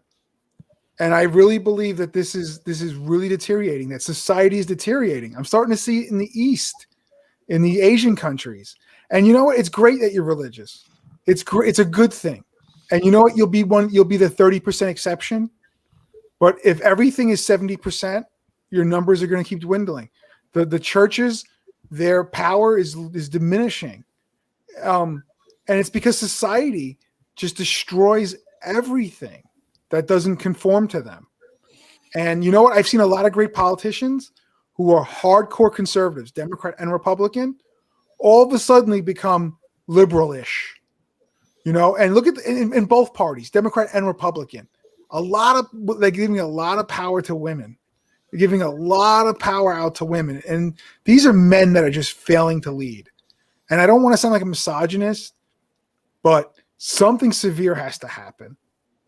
And I just have a feeling that I'm going to end up having to be one of these guys for my preaching, that I'm going to end up preaching to the wrong person who's going to go out and, but I'm not afraid anymore. Well, let me encourage you guys. So I've been beating the patriarchy drum my entire adult life. I've been writing on masculinity and patriarchy at a scholarly level for a long time, and been very involved in this conversation. And I can't believe the people that are listening to me right now, honestly. When we started our church 4 months ago, we've had all these, if you listen to like Bronze Age Mindset or something like that, all these normies show up, just normal people. And they're like, oh yeah, I read your whole website. These are like pretty little blonde, like 28-year-old college students, like they just got out of college and they're just married. And they read my website, which pulls no punches at all. And they're coming to my church, and they're willing to consider ideas that they've never been willing to consider before. It's like blowing. These are people that were kind of like safe neocons just like a year ago. But a series of things opened their eyes up. The George Floyd, the Black Lives Matter nonsense, the in-your-face aggressiveness with the transgender movement, really the election shenanigans that happen. Suddenly there's a lot of normies that are like, their eyes are opening up and they're willing to consider things that they've never been willing to consider before. And the proof of it is that I started a church 4 months ago, and it's already got 100 people in it, which is insane. That's not normal at all. I didn't do any advertising or anything. And they're willing to come hear a guy like me preach, which is interesting to me. So I think there's a real change in the tide. To your point, Marty. But let me ask you something before you finish. Sure. So does your church allow marriage of women and men who've been divorced before? It depends. No, widows are different. Widows are not divorced. I'm not a Roman Catholic. I'm a Protestant. We have is your church allowing this nonsense and stupidity of breaking your vows to God and allowing them to make new vows to God? There's two in Protestant understanding. There's two valid grounds for divorce. One is sexual immorality, or porneia in the Greek, and the other one is the abandonment clause in 1 Corinthians chapter 7. So it would have to be a legitimate divorce. We don't just let anyone remarry. I wouldn't do that. And to that point, I won't let someone who's been divorced serve as a pastor in our church if they were divorced while they were a Christian. That it's a significant issue to us, and we don't let women just run men through it at all. I take the issue very serious, but yeah, we would consider remarriage, but we'd have to investigate the nature of their divorce. It's not going to be something we're like, oh yeah, this is great, get remarried. We actually think your vows do matter. I tip my hat to you, because my ex got married in the same church I got married with her in, and she cheated. And she married with a cheating partner, and they married her in a church.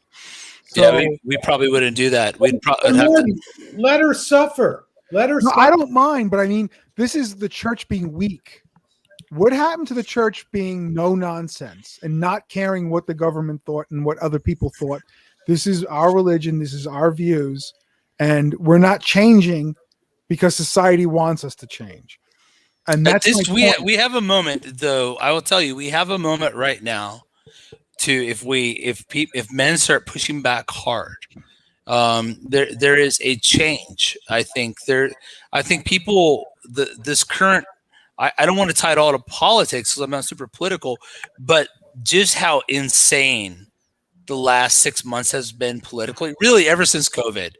A lot of folks who never would have considered things are like thinking Alex Jones like thoughts, right? These are like Shawn Hannity fans suddenly are at Alex Jones level. Like people are like, wait a second, maybe all this conspiracy stuff, there's something onto it. And so folks are like questioning things in a way they haven't ever before. And I think it's an awesome opportunity. And I've had to decide I'm going to push forward. I'm going to take as much ground. I've been risking getting canceled left and right because I'm like, whatever. So I don't need money. I don't use my social media to make money. I have a day job, and that's why I don't do classes. I have a Patreon, but I give all the money to the other coworker on my project. I don't need it. But I think we have a real opportunity to take ground right now, and I think we need a sort of qualified optimism. Like we're men, we can win. That sort of optimism. It might be a bloody battle, right? You might be King Leonidas and you go down underneath the shadow of arrows, but you inspire other men to do it. I just think we're in a really a powerful moment right now. I agree with you, Mike, but I also feel that we need people to be the first ones through the door. Let's do it, man. Let's rush them. Let's go. I don't care. I agree with you. I get this. And that's my point. I need a world that my sons can grow up in. Exactly. I need a world, right? Like this isn't about me at this point. This is about my children. Marty, my fear is my daughter's going to be a single mom. That's my fear. Just so you know, Michael Foster is one of those guys that is first through the door. No, I know he is, and I'm not questioning his. Oh no, I don't think that way either. I'm just saying, I'm just saying, brother, let's do it. I'm just want to point out is that society. I know. I'm not saying, Marty. I'm not saying that you didn't know that, but I just wanted to make that a fact to anybody who's watching and to this panel. No, I'm ready to go through the door. It's one of those guys that is first through the door. I'm going to say Frank Pesci is one of those guys who is first through the door. I'm going to say Mr. Finn is one of those guys who is first through the door. No, I know that. I'm going to make a point. And that's why to me, like a forum like this, to discuss it is real important. Because that's my point. People do not talk about it.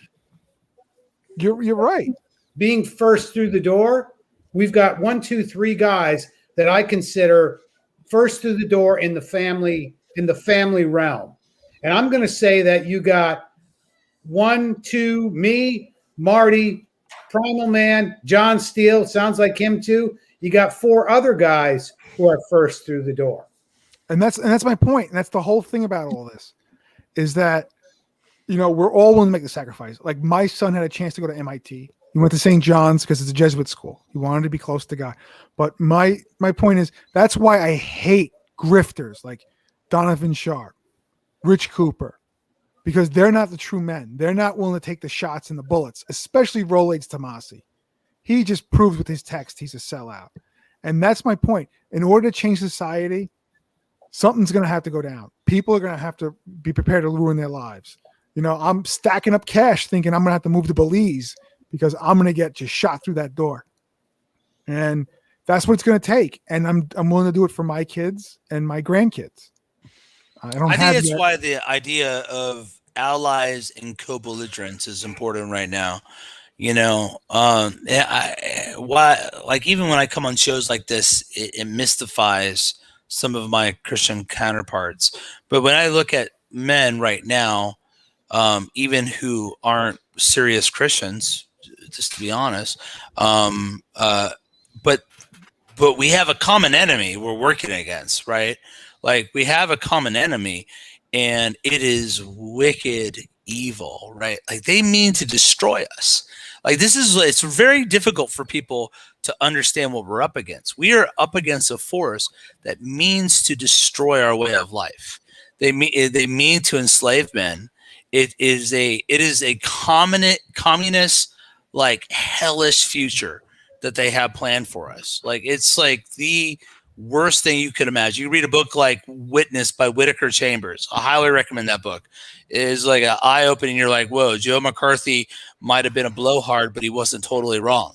is what, like, your eyes are open to what we're up against.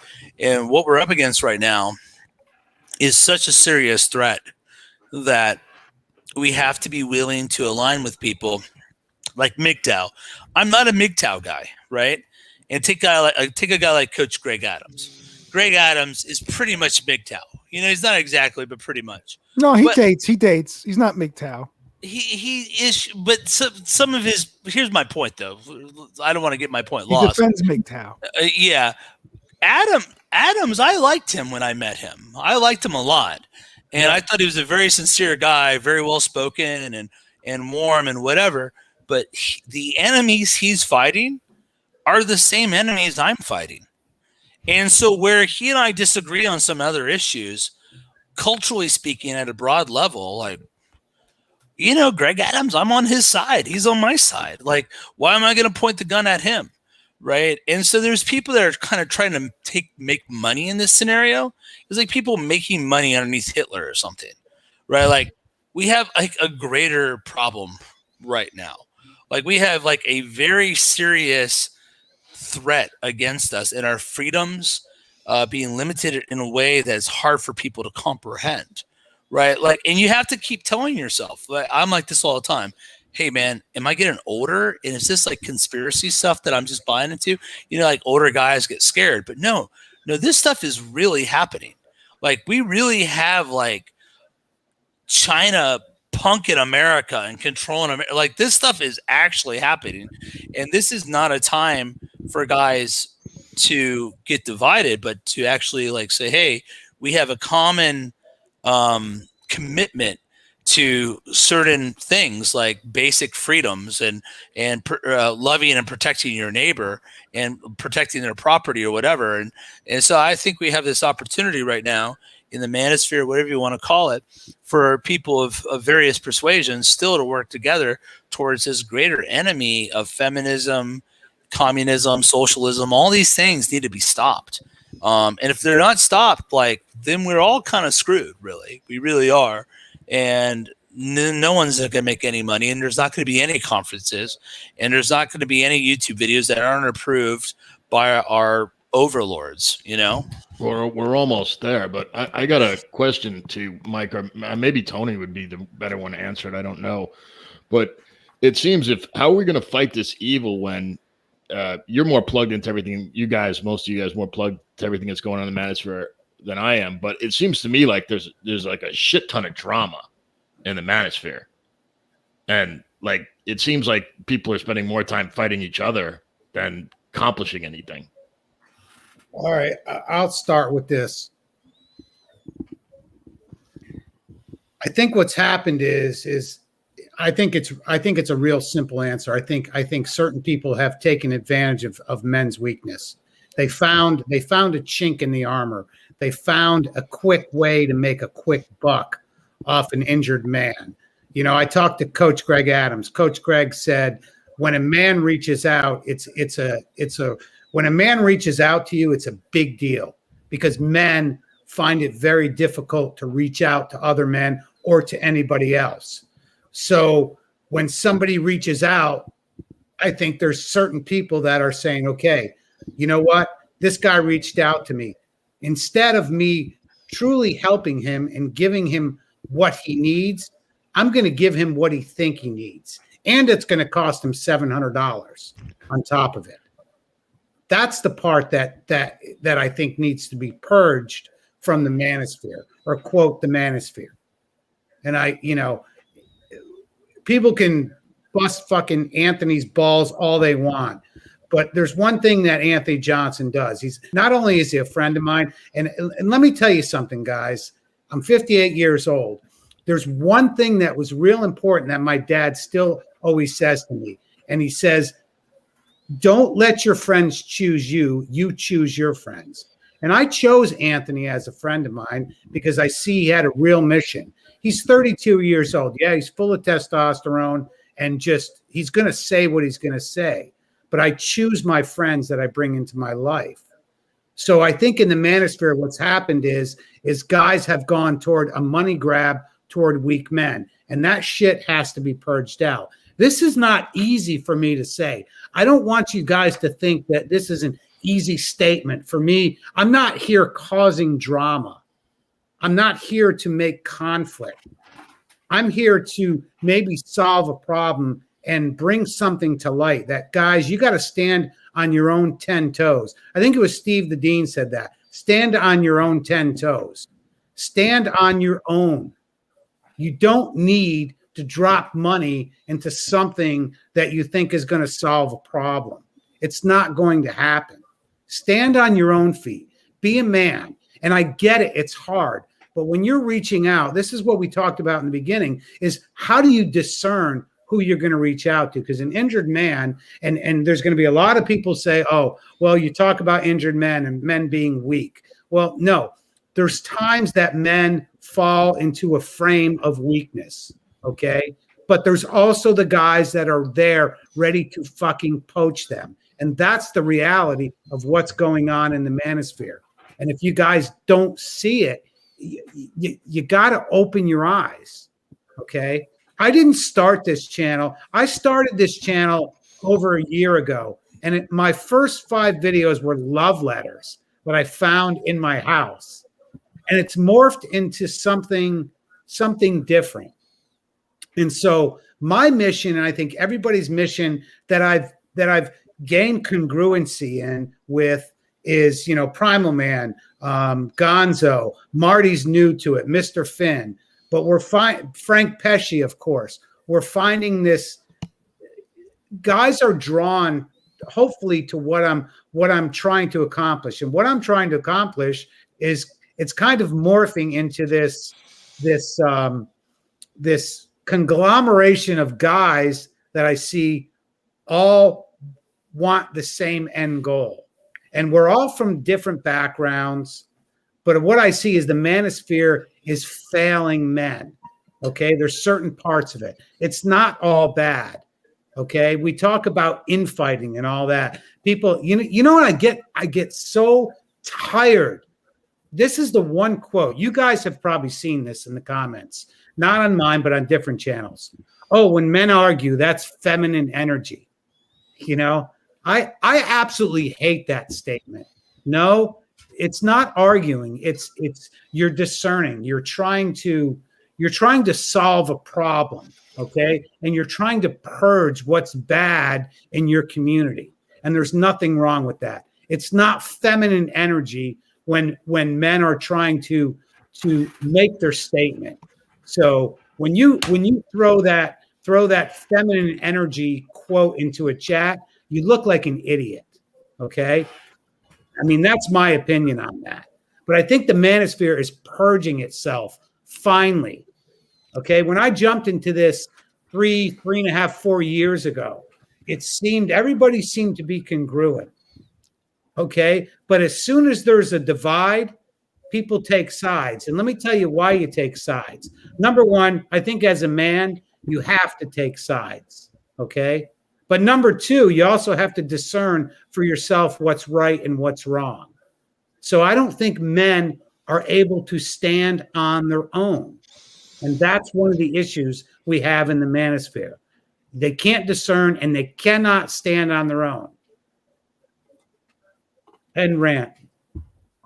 Yeah, great point, Tony. It's, you know, at the end of the day, we're trying to fight the good fight, but we also, we can't put a fight up if men are just conning the men. They're taking the soldiers away. They're hurting people. And these con artists are just ruining it. These are good men, and these are guys that can join the ranks of the manosphere. And these SOBs are taking it away. And, you know, we need more Tony Brunos, Primal Mans, Franks, even Michael Fosters, who I just got to know today. You know, I'm not good for the universe because, you know, I rant. But, you know, you are, Marty. You are. We need the fighters. You know, I'm new to this. And, you know, Frank speaks well. Frank should have 100,000 subscribers. I heard Frank today, the speeches he gave, you know, and it's a shame that an asshole like Donovan Sharp is out there getting 100,000 subscribers, 200,000, whatever he's got, and he's making money. and he's hurting people. And I think that's when I first joined. I met Tony. He's like, I help guys, and it's a real travesty. And if men just woke up, because at the end of the day, feminism and these white knights are our enemies. And it doesn't matter if you're religious or not. Feminism is bad for religion, for these religious groups. And and if you disagree, I think feminism's immoral. But also, it's even for guys like me who aren't devout. It's just wrong for society. And I'm willing to take the bullets because I have a kid. And I know Mr. Finn would take the bullets for his kid if it need be. And I know Primal Man, he'll be one of the first through the door because he's just badass half the time. And Frank's a good guy and he speaks. And, Tony's already taken the bullets for us. I'm sure Tony's caught a lot of shit from people. I catch a lot more shit than people think. You have no idea. I could imagine, Tony. It bounces off me. I don't let it affect me, and that's the way it is. But there's going to be a point where they're going to turn their guns on us. And I know you guys will stand up to it. Yeah, I want to chime in a little bit on this too, right? Because we do have an enemy out there, and we all come from different sides, and we're all in different camps. But when the enemy is the same, that's when we got to set differences aside, because one of the oldest tactics is divide and conquer, and they're dividing us on all fronts, whether it be race, whether it be creed, and now with this LGBT nonsense. You think about this, and I fall more in the camp of Michael Foster and families. Families is the foundation of society, and that is what has been attacked from the beginning, with the sexual revolution, and then sex for free without any consequences of birth control. And then all of a sudden I take a quote from Jack Donovan's book, when you're just having this sex and stuff, it's like masturbating with other people's body. And I'm not trying to knock anybody, everyone, you can live all your own lives and that's cool, but a strong family structure develops a strong society. And that's the reason why the quote unquote enemy attacks family first and makes it where, women don't need men. The government will come in and take care of you.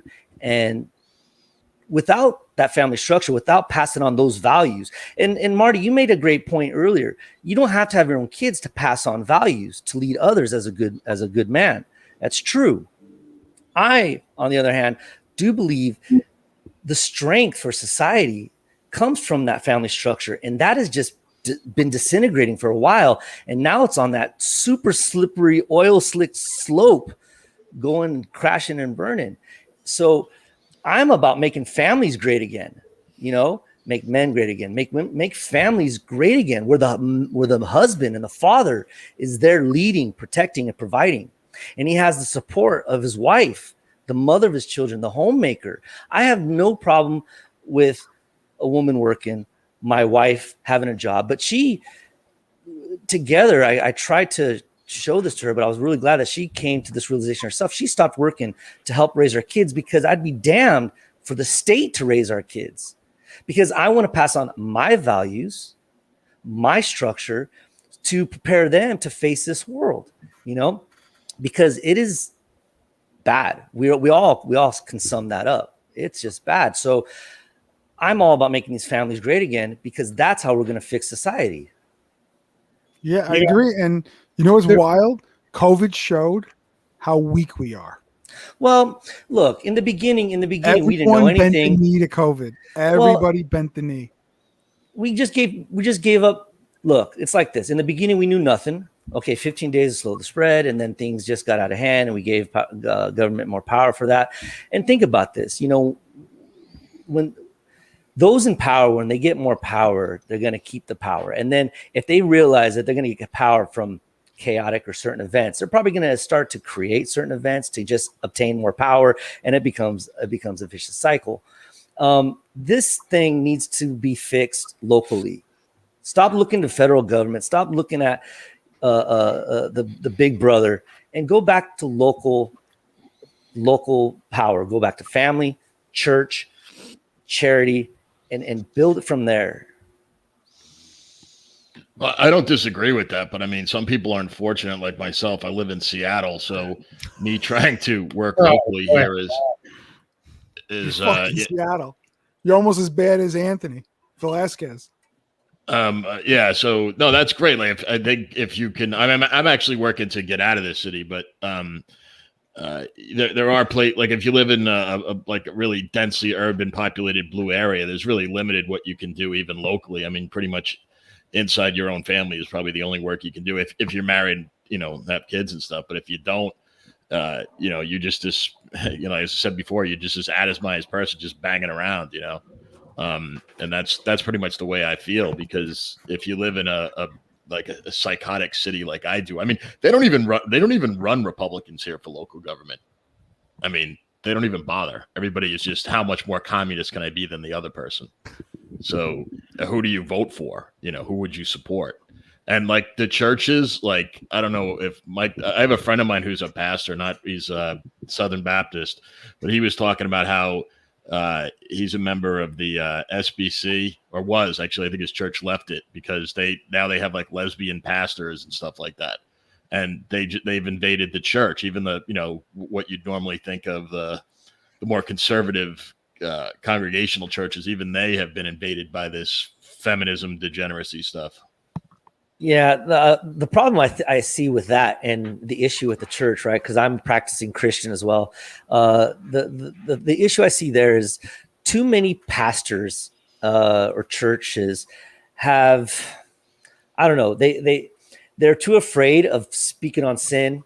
They're too afraid of calling out the standards that Scripture teaches, what the Word of God teaches, because they're more concerned about numbers, and they're more concerned about feel-good messages, because a lot of it, I think, is becoming a show. A lot of it goes into like the worship music and the emotional stuff, and you leave there feeling good, but then it deflates. I think what it comes down to is, when you lose congregation, you lose money. It's the same thing with the manosphere. It's almost identical. And I think that's the issue with churches. You look at the manosphere as basically like a church for men, okay? And it's the same exact thing, okay? You lose people, what do you lose?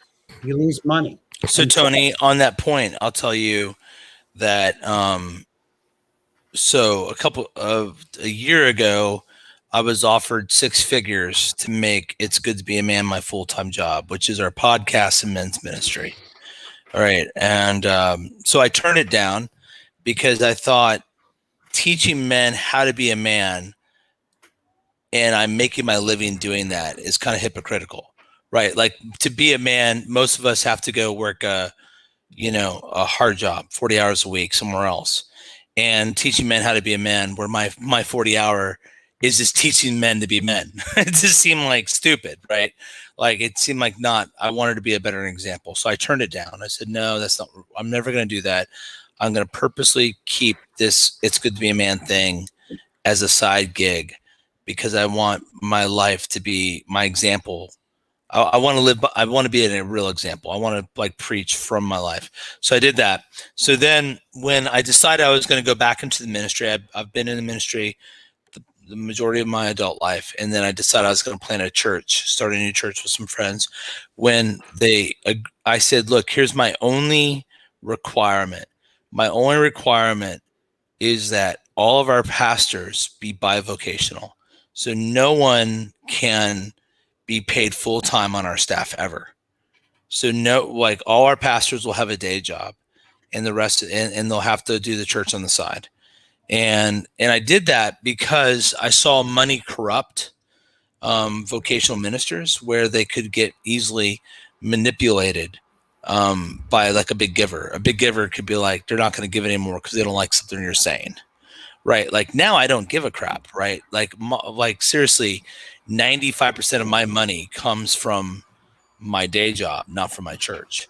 And that's what I've seen in manosphere and the church. Men who create their message to fit their target demographic, and in that way it can be corrupted, whether it's overly optimistic or whether it's overly pessimistic, whether it's just the same women suck sort of stuff, or whatever.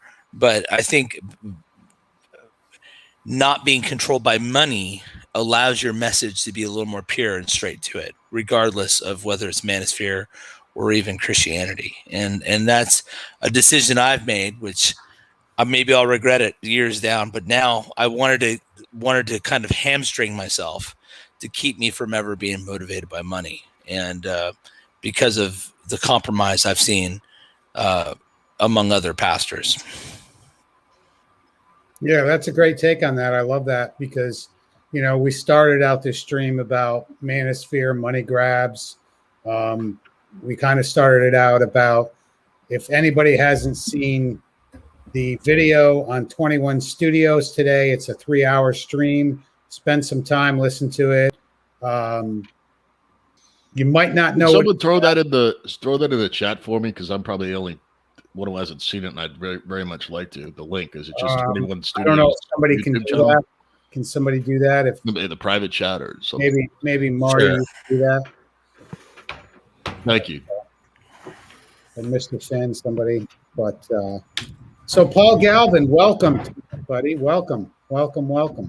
Thank you very much. Appreciate it. Good to see you. I think, is this the first time you've ever met Michael Foster? Yeah, I've seen a few of his videos. Okay, good. So I'm familiar with Michael Foster. Good. Paul is our youngest member of our panel. He is in California. He's 19. He is a devout Catholic. He was the one I had talked to you, Michael, about, that had thought about becoming a priest. You know, I don't know where that has gone since we talked about it, but anyways, introduce you guys for sure. Paul, any words on tonight's topic? Have you listened at all, or What is the topic right now? well, I think the topic right now, I think we went back to Michael Foster just talked about basically watering down a message to have a church. Basically, pastors are accepting anything to have a congregation. So, I'm not really sure what the topic is. So, like, what is, like? I mean, that's I'm a little lost. Yeah, we've kind of veered off the main subject. I think what I had said is that Michael Foster, explain that to Paul Galvin. How's that? Okay, sure. Well, I think it's kind of been a broad discussion tonight, and I came in late myself. But the general topic has been about helping men, right? So the sort of manosphere concern, and then how some people, out of a desire to make money off of that, can sometimes craft a message that's not helpful to men, or do things that aren't helpful to men. And in a similar way, sometimes pastors, to keep big givers coming in or to maintain their position of privilege, will also make their message fit that which wants to be heard, right? So that those people keep giving. So that's kind of like me summing up a whole lot real quick. I don't know if that helps. Are you so you're a Protestant, right, Michael? I am. I'm a Catholic, but not Roman Catholic. Okay. So, and you're like, so what do you think about the church, the Presbyterian, the Orthodox Presbyterian? OPC? Yeah. I was ordained in the PCA, Presbyterian Church in America, which is a sister denomination to the OPC. Okay. So I like OPC stuff, like on paper at least. Yeah, I was. My family comes from that church. Okay. And then we converted to Roman Catholicism. That's pretty standard. That happens a lot. Yeah, and sometimes Roman Catholics go to Protestantism and stuff, and often Roman Catholics actually go to Eastern Orthodox Catholicism. That's kind of like one of the biggest things right now with me is I'm gonna read the Church Fathers. You're familiar with the Church Fathers? I have a son named Athanasius. Well, there you go. I have another son named Caedmon, another named Cyprian. The first book I ever read when I converted to Christianity was Augustine's Confessions. So Oh, okay. I've got my degree, my undergrads in history with the emphasis on the Alexandrian fathers and the Antiochian fathers. Yeah, I have Augustine's Confession as well. Great book. Awesome. Yeah. Do you what do you think about Sola Scriptura? What do you usually reply to people when they bring up the whole thing with Sola Scriptura? It depends if they mean sola, S-O-L-A, or solo, S-O-L-O. Do they believe that Scripture is the final and ultimate authority, or do they believe it's the only source of truth? I believe it's the final ultimate authority. I don't think it's the only source of truth. I think the whole world is part of God's created realm, and therefore all truth is God's truth. Yeah, I would definitely agree. I always thought with Sola Scriptura, at least in the sense of believing that the only truth comes from Scripture, was ultimately, well, self-refuting. I mean, even if you take into account the whole idea of the canonization of the Bible too, I mean, they're kind of. And it's not what Sola Scriptura is either. That's a modern evangelical abuse of the doctrine. If you read guys like John Calvin, or even Luther, for that, they would have a view that is much broader, that allows for what's called natural revelation or natural law. Yeah, right, which is like Thomism. If you want to go to Thomas Aquinas or whatever. Yeah, are you familiar with Jay Dyer? Have you ever heard of him? I don't think so. He had a pretty good discussion with Stefan Molyneux one time. They were both talking about materialism and so on, and naturalism and everything, and kind of hashing it out. And he has a few pretty good videos about Protestantism. He used to be a Protestant, and my father used to be Protestant, and definitely would recommend to go check that out. Sure. I went to Becoming Catholic. I went to a Becoming Catholic course with my wife, and met with priests and read the Boston Catechism and then the newer Catechism. And I've read all E. Michael Jones things. I listen to EWTN on a lot. I like to read a lot of Roman Catholic bioethicists, because they do a lot of good work when it comes to the doctrine of the body and trying to preserve it. So I'm very thankful. There's much I have in common with them, but yet having read the fathers at a pretty deep level and being very aware of tradition, feel pretty good about being a Protestant still. But I think most people that grow up in a Protestant church are devoid of sort of church history. Right. And that's a real problem, if I want to make this broader for the whole group, is that people don't have a tradition. They don't know where they're coming from. And where we are right now in the Western world is we're waking up. Like if you're in a Baptist church, the Baptist church history goes back like 40 years, right? 50 years maybe, to the guy that started it. So it has no connection to the broader stream of history. And that's where we're at as a culture right now. We have no connection to our history. So you see people like Bronze Age, Pervert, or whoever repopularizing Norse gods or Greek gods or whatever. And that's a form of male LARPing. Guys have no history, so they have to find a way to kind of find their role and live it out. And that's where we're at right now. So it makes sense to me. A lot of people are trying to reach back farther. So if you grow up in a Protestant world and it's disconnected, you're going to naturally be drawn towards Eastern Orthodox or the Roman Catholic Church, or perhaps the Anglo-Catholic denomination, because it's older and it seems like it has a connection to history that's devoid in a Protestant denomination, which really is a microcosm of what's going on in the culture as a whole. One of the biggest people that I've ever respected as far as theology is concerned is Greg Bonson. Nice. You are OPC then. Yeah, well, I'm not OPC, but I love Greg Bonson. I've read his book about Van Til, and I've written an essay about it, and I'll be I really want to share that with the world someday, make a video about it. Very good. He's debating atheists is like definitely a hobby of mine. I love doing Gordon that. Stein debate is a famous debate. Gordon Bonson is an amazing debate, and Van Til and Voss certainly were very influential in my life. My father knew him personally. he went to the same. He was OPC as well, and went to Westminster. Yes, and well, I think he also attended Boston Seminary as well, but I'm not positive on that. I think it was defunct by the time he got out of the military, but he was definitely who got me into actually like apologetics and so on. Cool. And so I think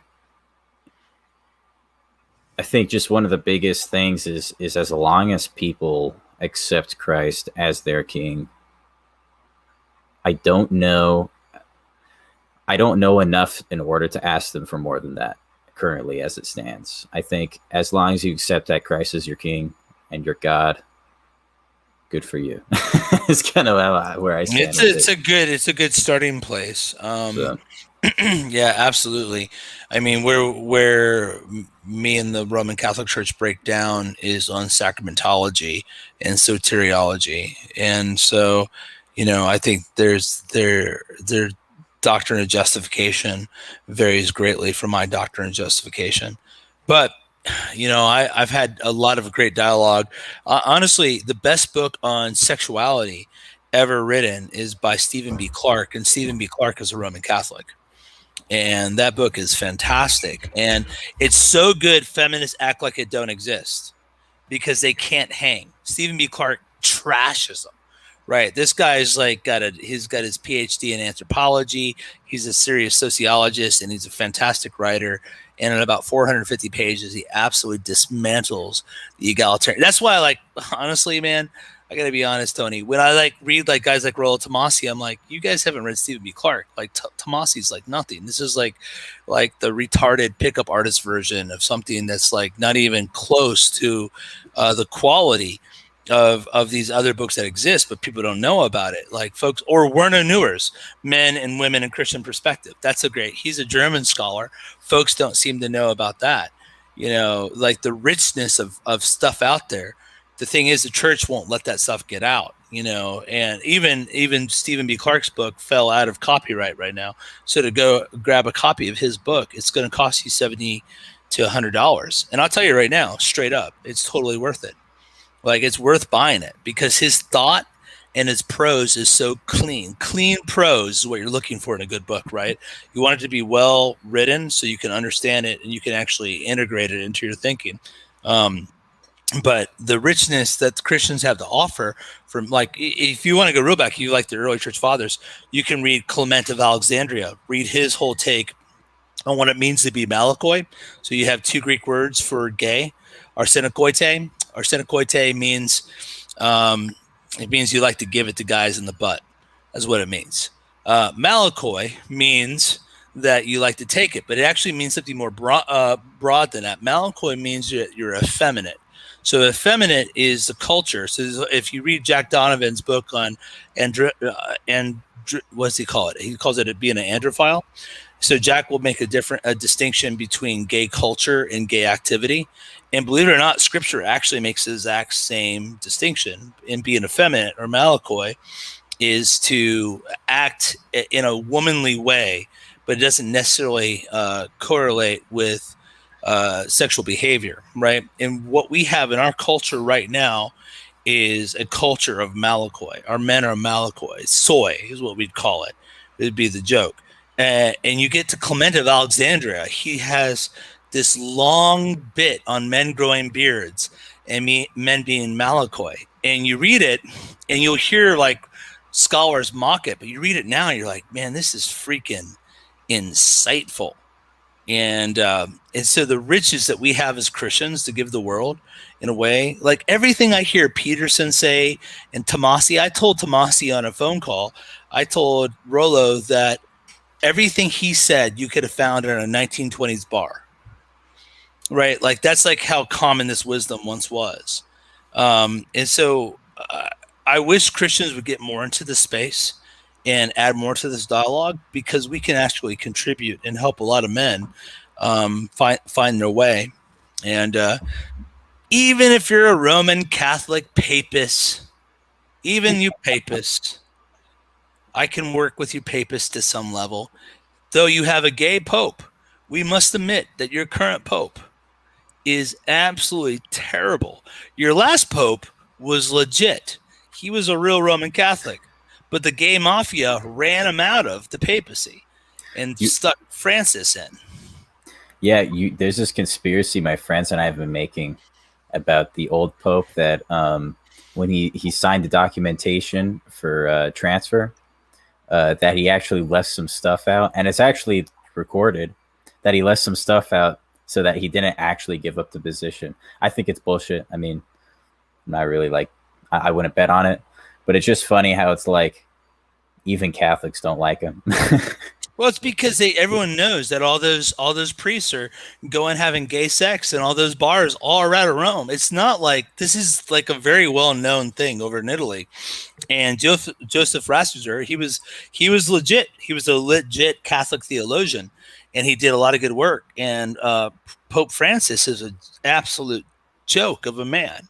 And I'm not even trying to be disrespectful here.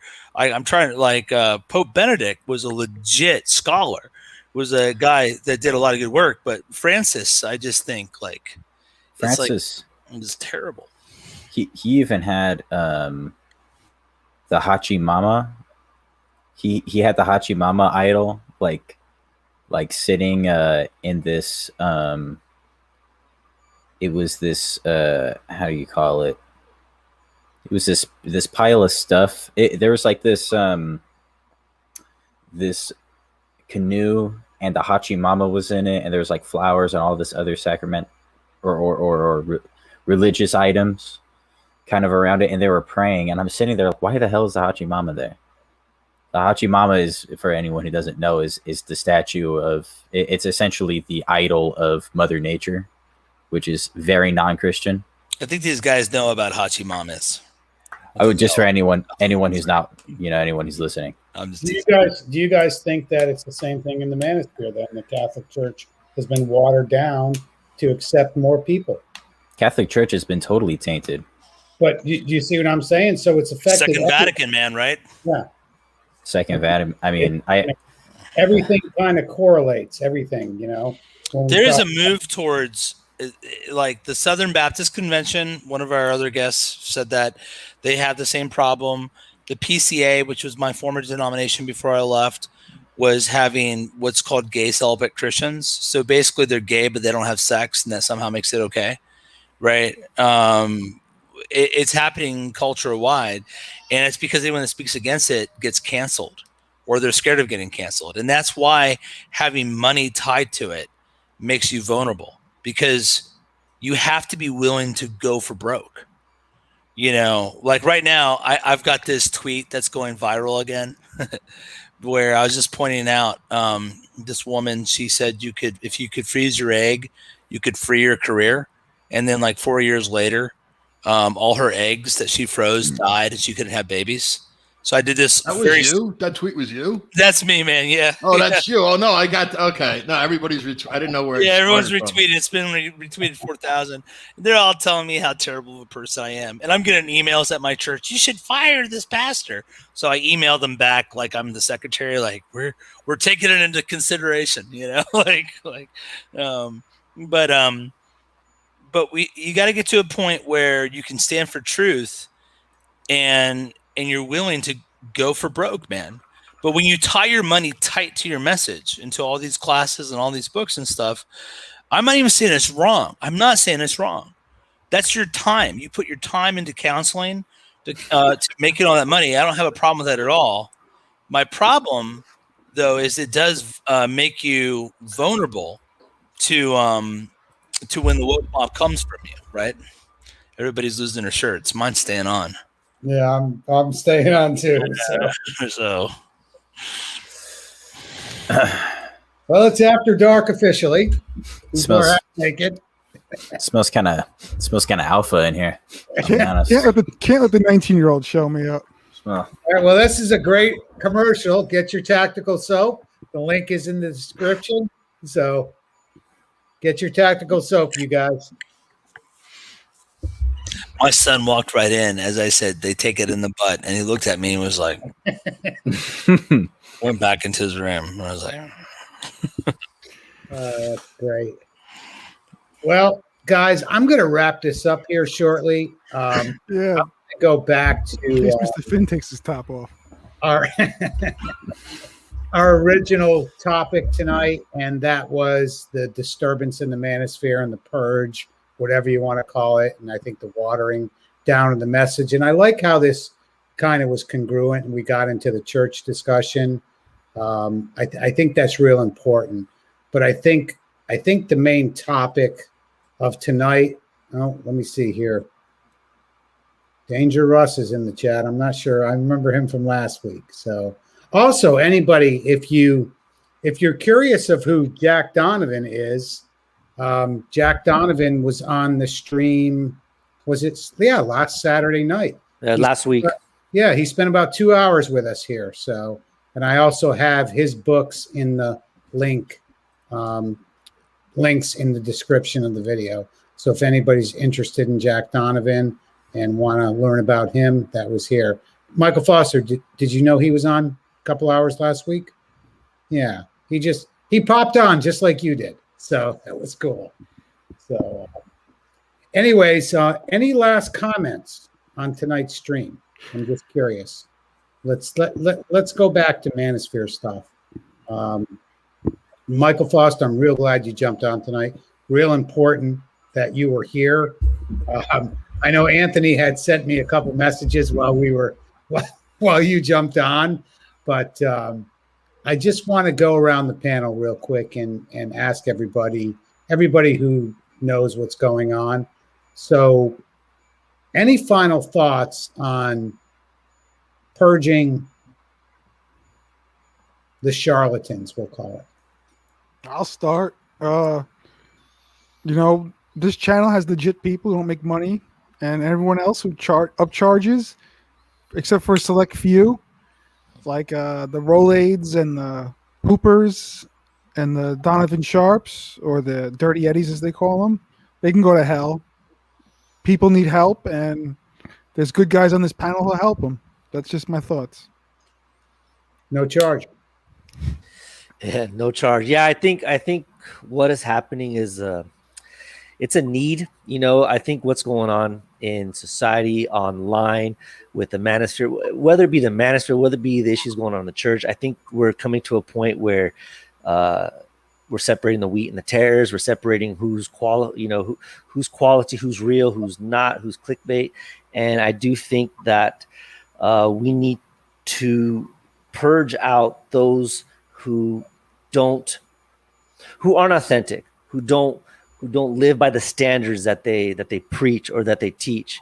And so I'm not in the middle of it, but I do think it's important, because what we need nowadays are real men, quality men, family men to carry on this fight and just make families great again. And I'll stick with that point. Awesome. Let me man said something, so I'm just going to say amazing. All right. All right, let's go to man. Are you still here? I see your avatar. Yeah, still here, just eating a bite of food. Okay. Any last words? No, just listening. Great show. Great show. Okay. How about John Steele? Any last words? I just want to thank you for having me on, and I do want to say to Michael, very interesting guy. I look forward to reading you and listening to your podcast. Very interested. Very, very interested. Thank you. Well, thank you, brother. I appreciate it. Michael Foster, any last words? Yeah. Don't get caught up in the drama, man. That's my thoughts. Just like short and to the point. Stop using people. Stop taking advantage of people for the money. And if you're saying truth, that's truth. And you're putting time into men, and you're creating high quality stuff, and you want to charge some fee for it, whatever. I don't have a problem with that. The 21 convention isn't free, but there's also real quality there, right? And I just think I don't have any problem with that, but I think you can't say one thing and do another. That's all there is to it. That's just hypocrisy. That's and I think if you've said one thing and done another, and that just come clean and own it, just own it. And then I think a lot of guys, we've all made mistakes and we're willing to forgive and move on. But when you just keep covering things up and moving on, like, folks are going to hold it against you, and they're right to do it. They're right not to trust somebody that talks out both sides of their mouth. And I would just tell everybody on this show and anyone listening to, if you're going to criticize the people in Manosphere that talk outside both of their mouth, well, then be sure you to be a man that is consistent and take it into your own life and be one person, one face, one voice, right? One message. That's awesome, man. I love that. I think that's a great way to end this. Paul, anything out of you? Just wanted to say, Marty, I'm not a 19-year-old boy. 20. I'm a 20-year-old man. You're the same age as my son. You just had a birthday, right? It's today. Yeah. Oh, happy birthday, bro. Happy birthday. You're the same age as my son. Congrats. Awesome, man. Happy birthday. Happy birthday, man. Happy birthday, bro. I knew it was your birthday coming up soon. I wasn't sure, but glad it's today and glad you could jump on here with us. That's why he's in his birthday suit. Yeah. I got back from a party and I was like, they're still alive. I'm going to jump on. Saw that Michael Foster was on. I've wanted to talk to you for a long time. Oh, thank you. We'll do it next time. We'll do it again. One thing about your birthday, and I'm going to play this just for you because I know he's your favorite. Amazing. Amazing.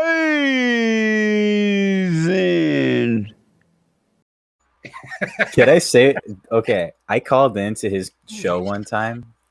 I called into his show and I started talking and interrupted me. And he's just like, how old are you? And I was like, 19. He's just like, do you still live with your parents? And I was like, yeah. He's like, beta. And I got so mad, I hung up. I didn't even want to continue talking to him. I was just like, I'm not even gonna. Dude, I had to go give a speech after he got these women so riled up at the 22 convention.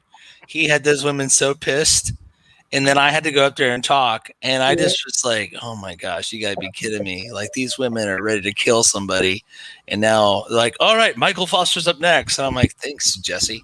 Yeah, I wouldn't want to talk after him. I remember that well, Michael Foster. I really do. I remember that he had a few women just run out of that conference hall for sure. So yeah, that's a gift. That's a tough act to follow right there. But that's the beauty of the 21 convention. So also everybody that's watching, eventually I will have a link to the 21 convention. So if you want to get your tickets, I'll have a link in the description of the videos. That'll be coming up soon. I think within the next month, I think tickets will be available. But I encourage all men and women to join us in October. It's going to be a great time. You get to meet guys like Michael Foster. You get to have dinner. Paul Galvin, I want to see you there. That I know for sure. So, where is it? It's going to be in Orlando. Okay. And really the end of October. I believe it's going to be the 21st of October. So the 21 Summit is going to be on the 21st of October in Orlando, Florida. That's some inside info. So I hope you guys can all get your tickets. And but anyways, I just want to thank everybody for coming on tonight. It's been a great stream. It really has. I think we've aired out a lot of things, but I want to thank everybody for. I think that I'm really lucky that all the guys that come on this stream are very genuine and very authentic. We don't all have the same point of views. Okay, that we know. Okay, but I think there's a solidarity in this stream that I'm finding that's very valuable to men and to women. And we are seeing women that come into let me click on the comments here that come into this space. And I think that's important, so, but I do want to give a lot of props and respect to everybody that came into the stream tonight and spent their Saturday evening with us. So I know we could all be doing different things, but this is what I choose to do on a Saturday night.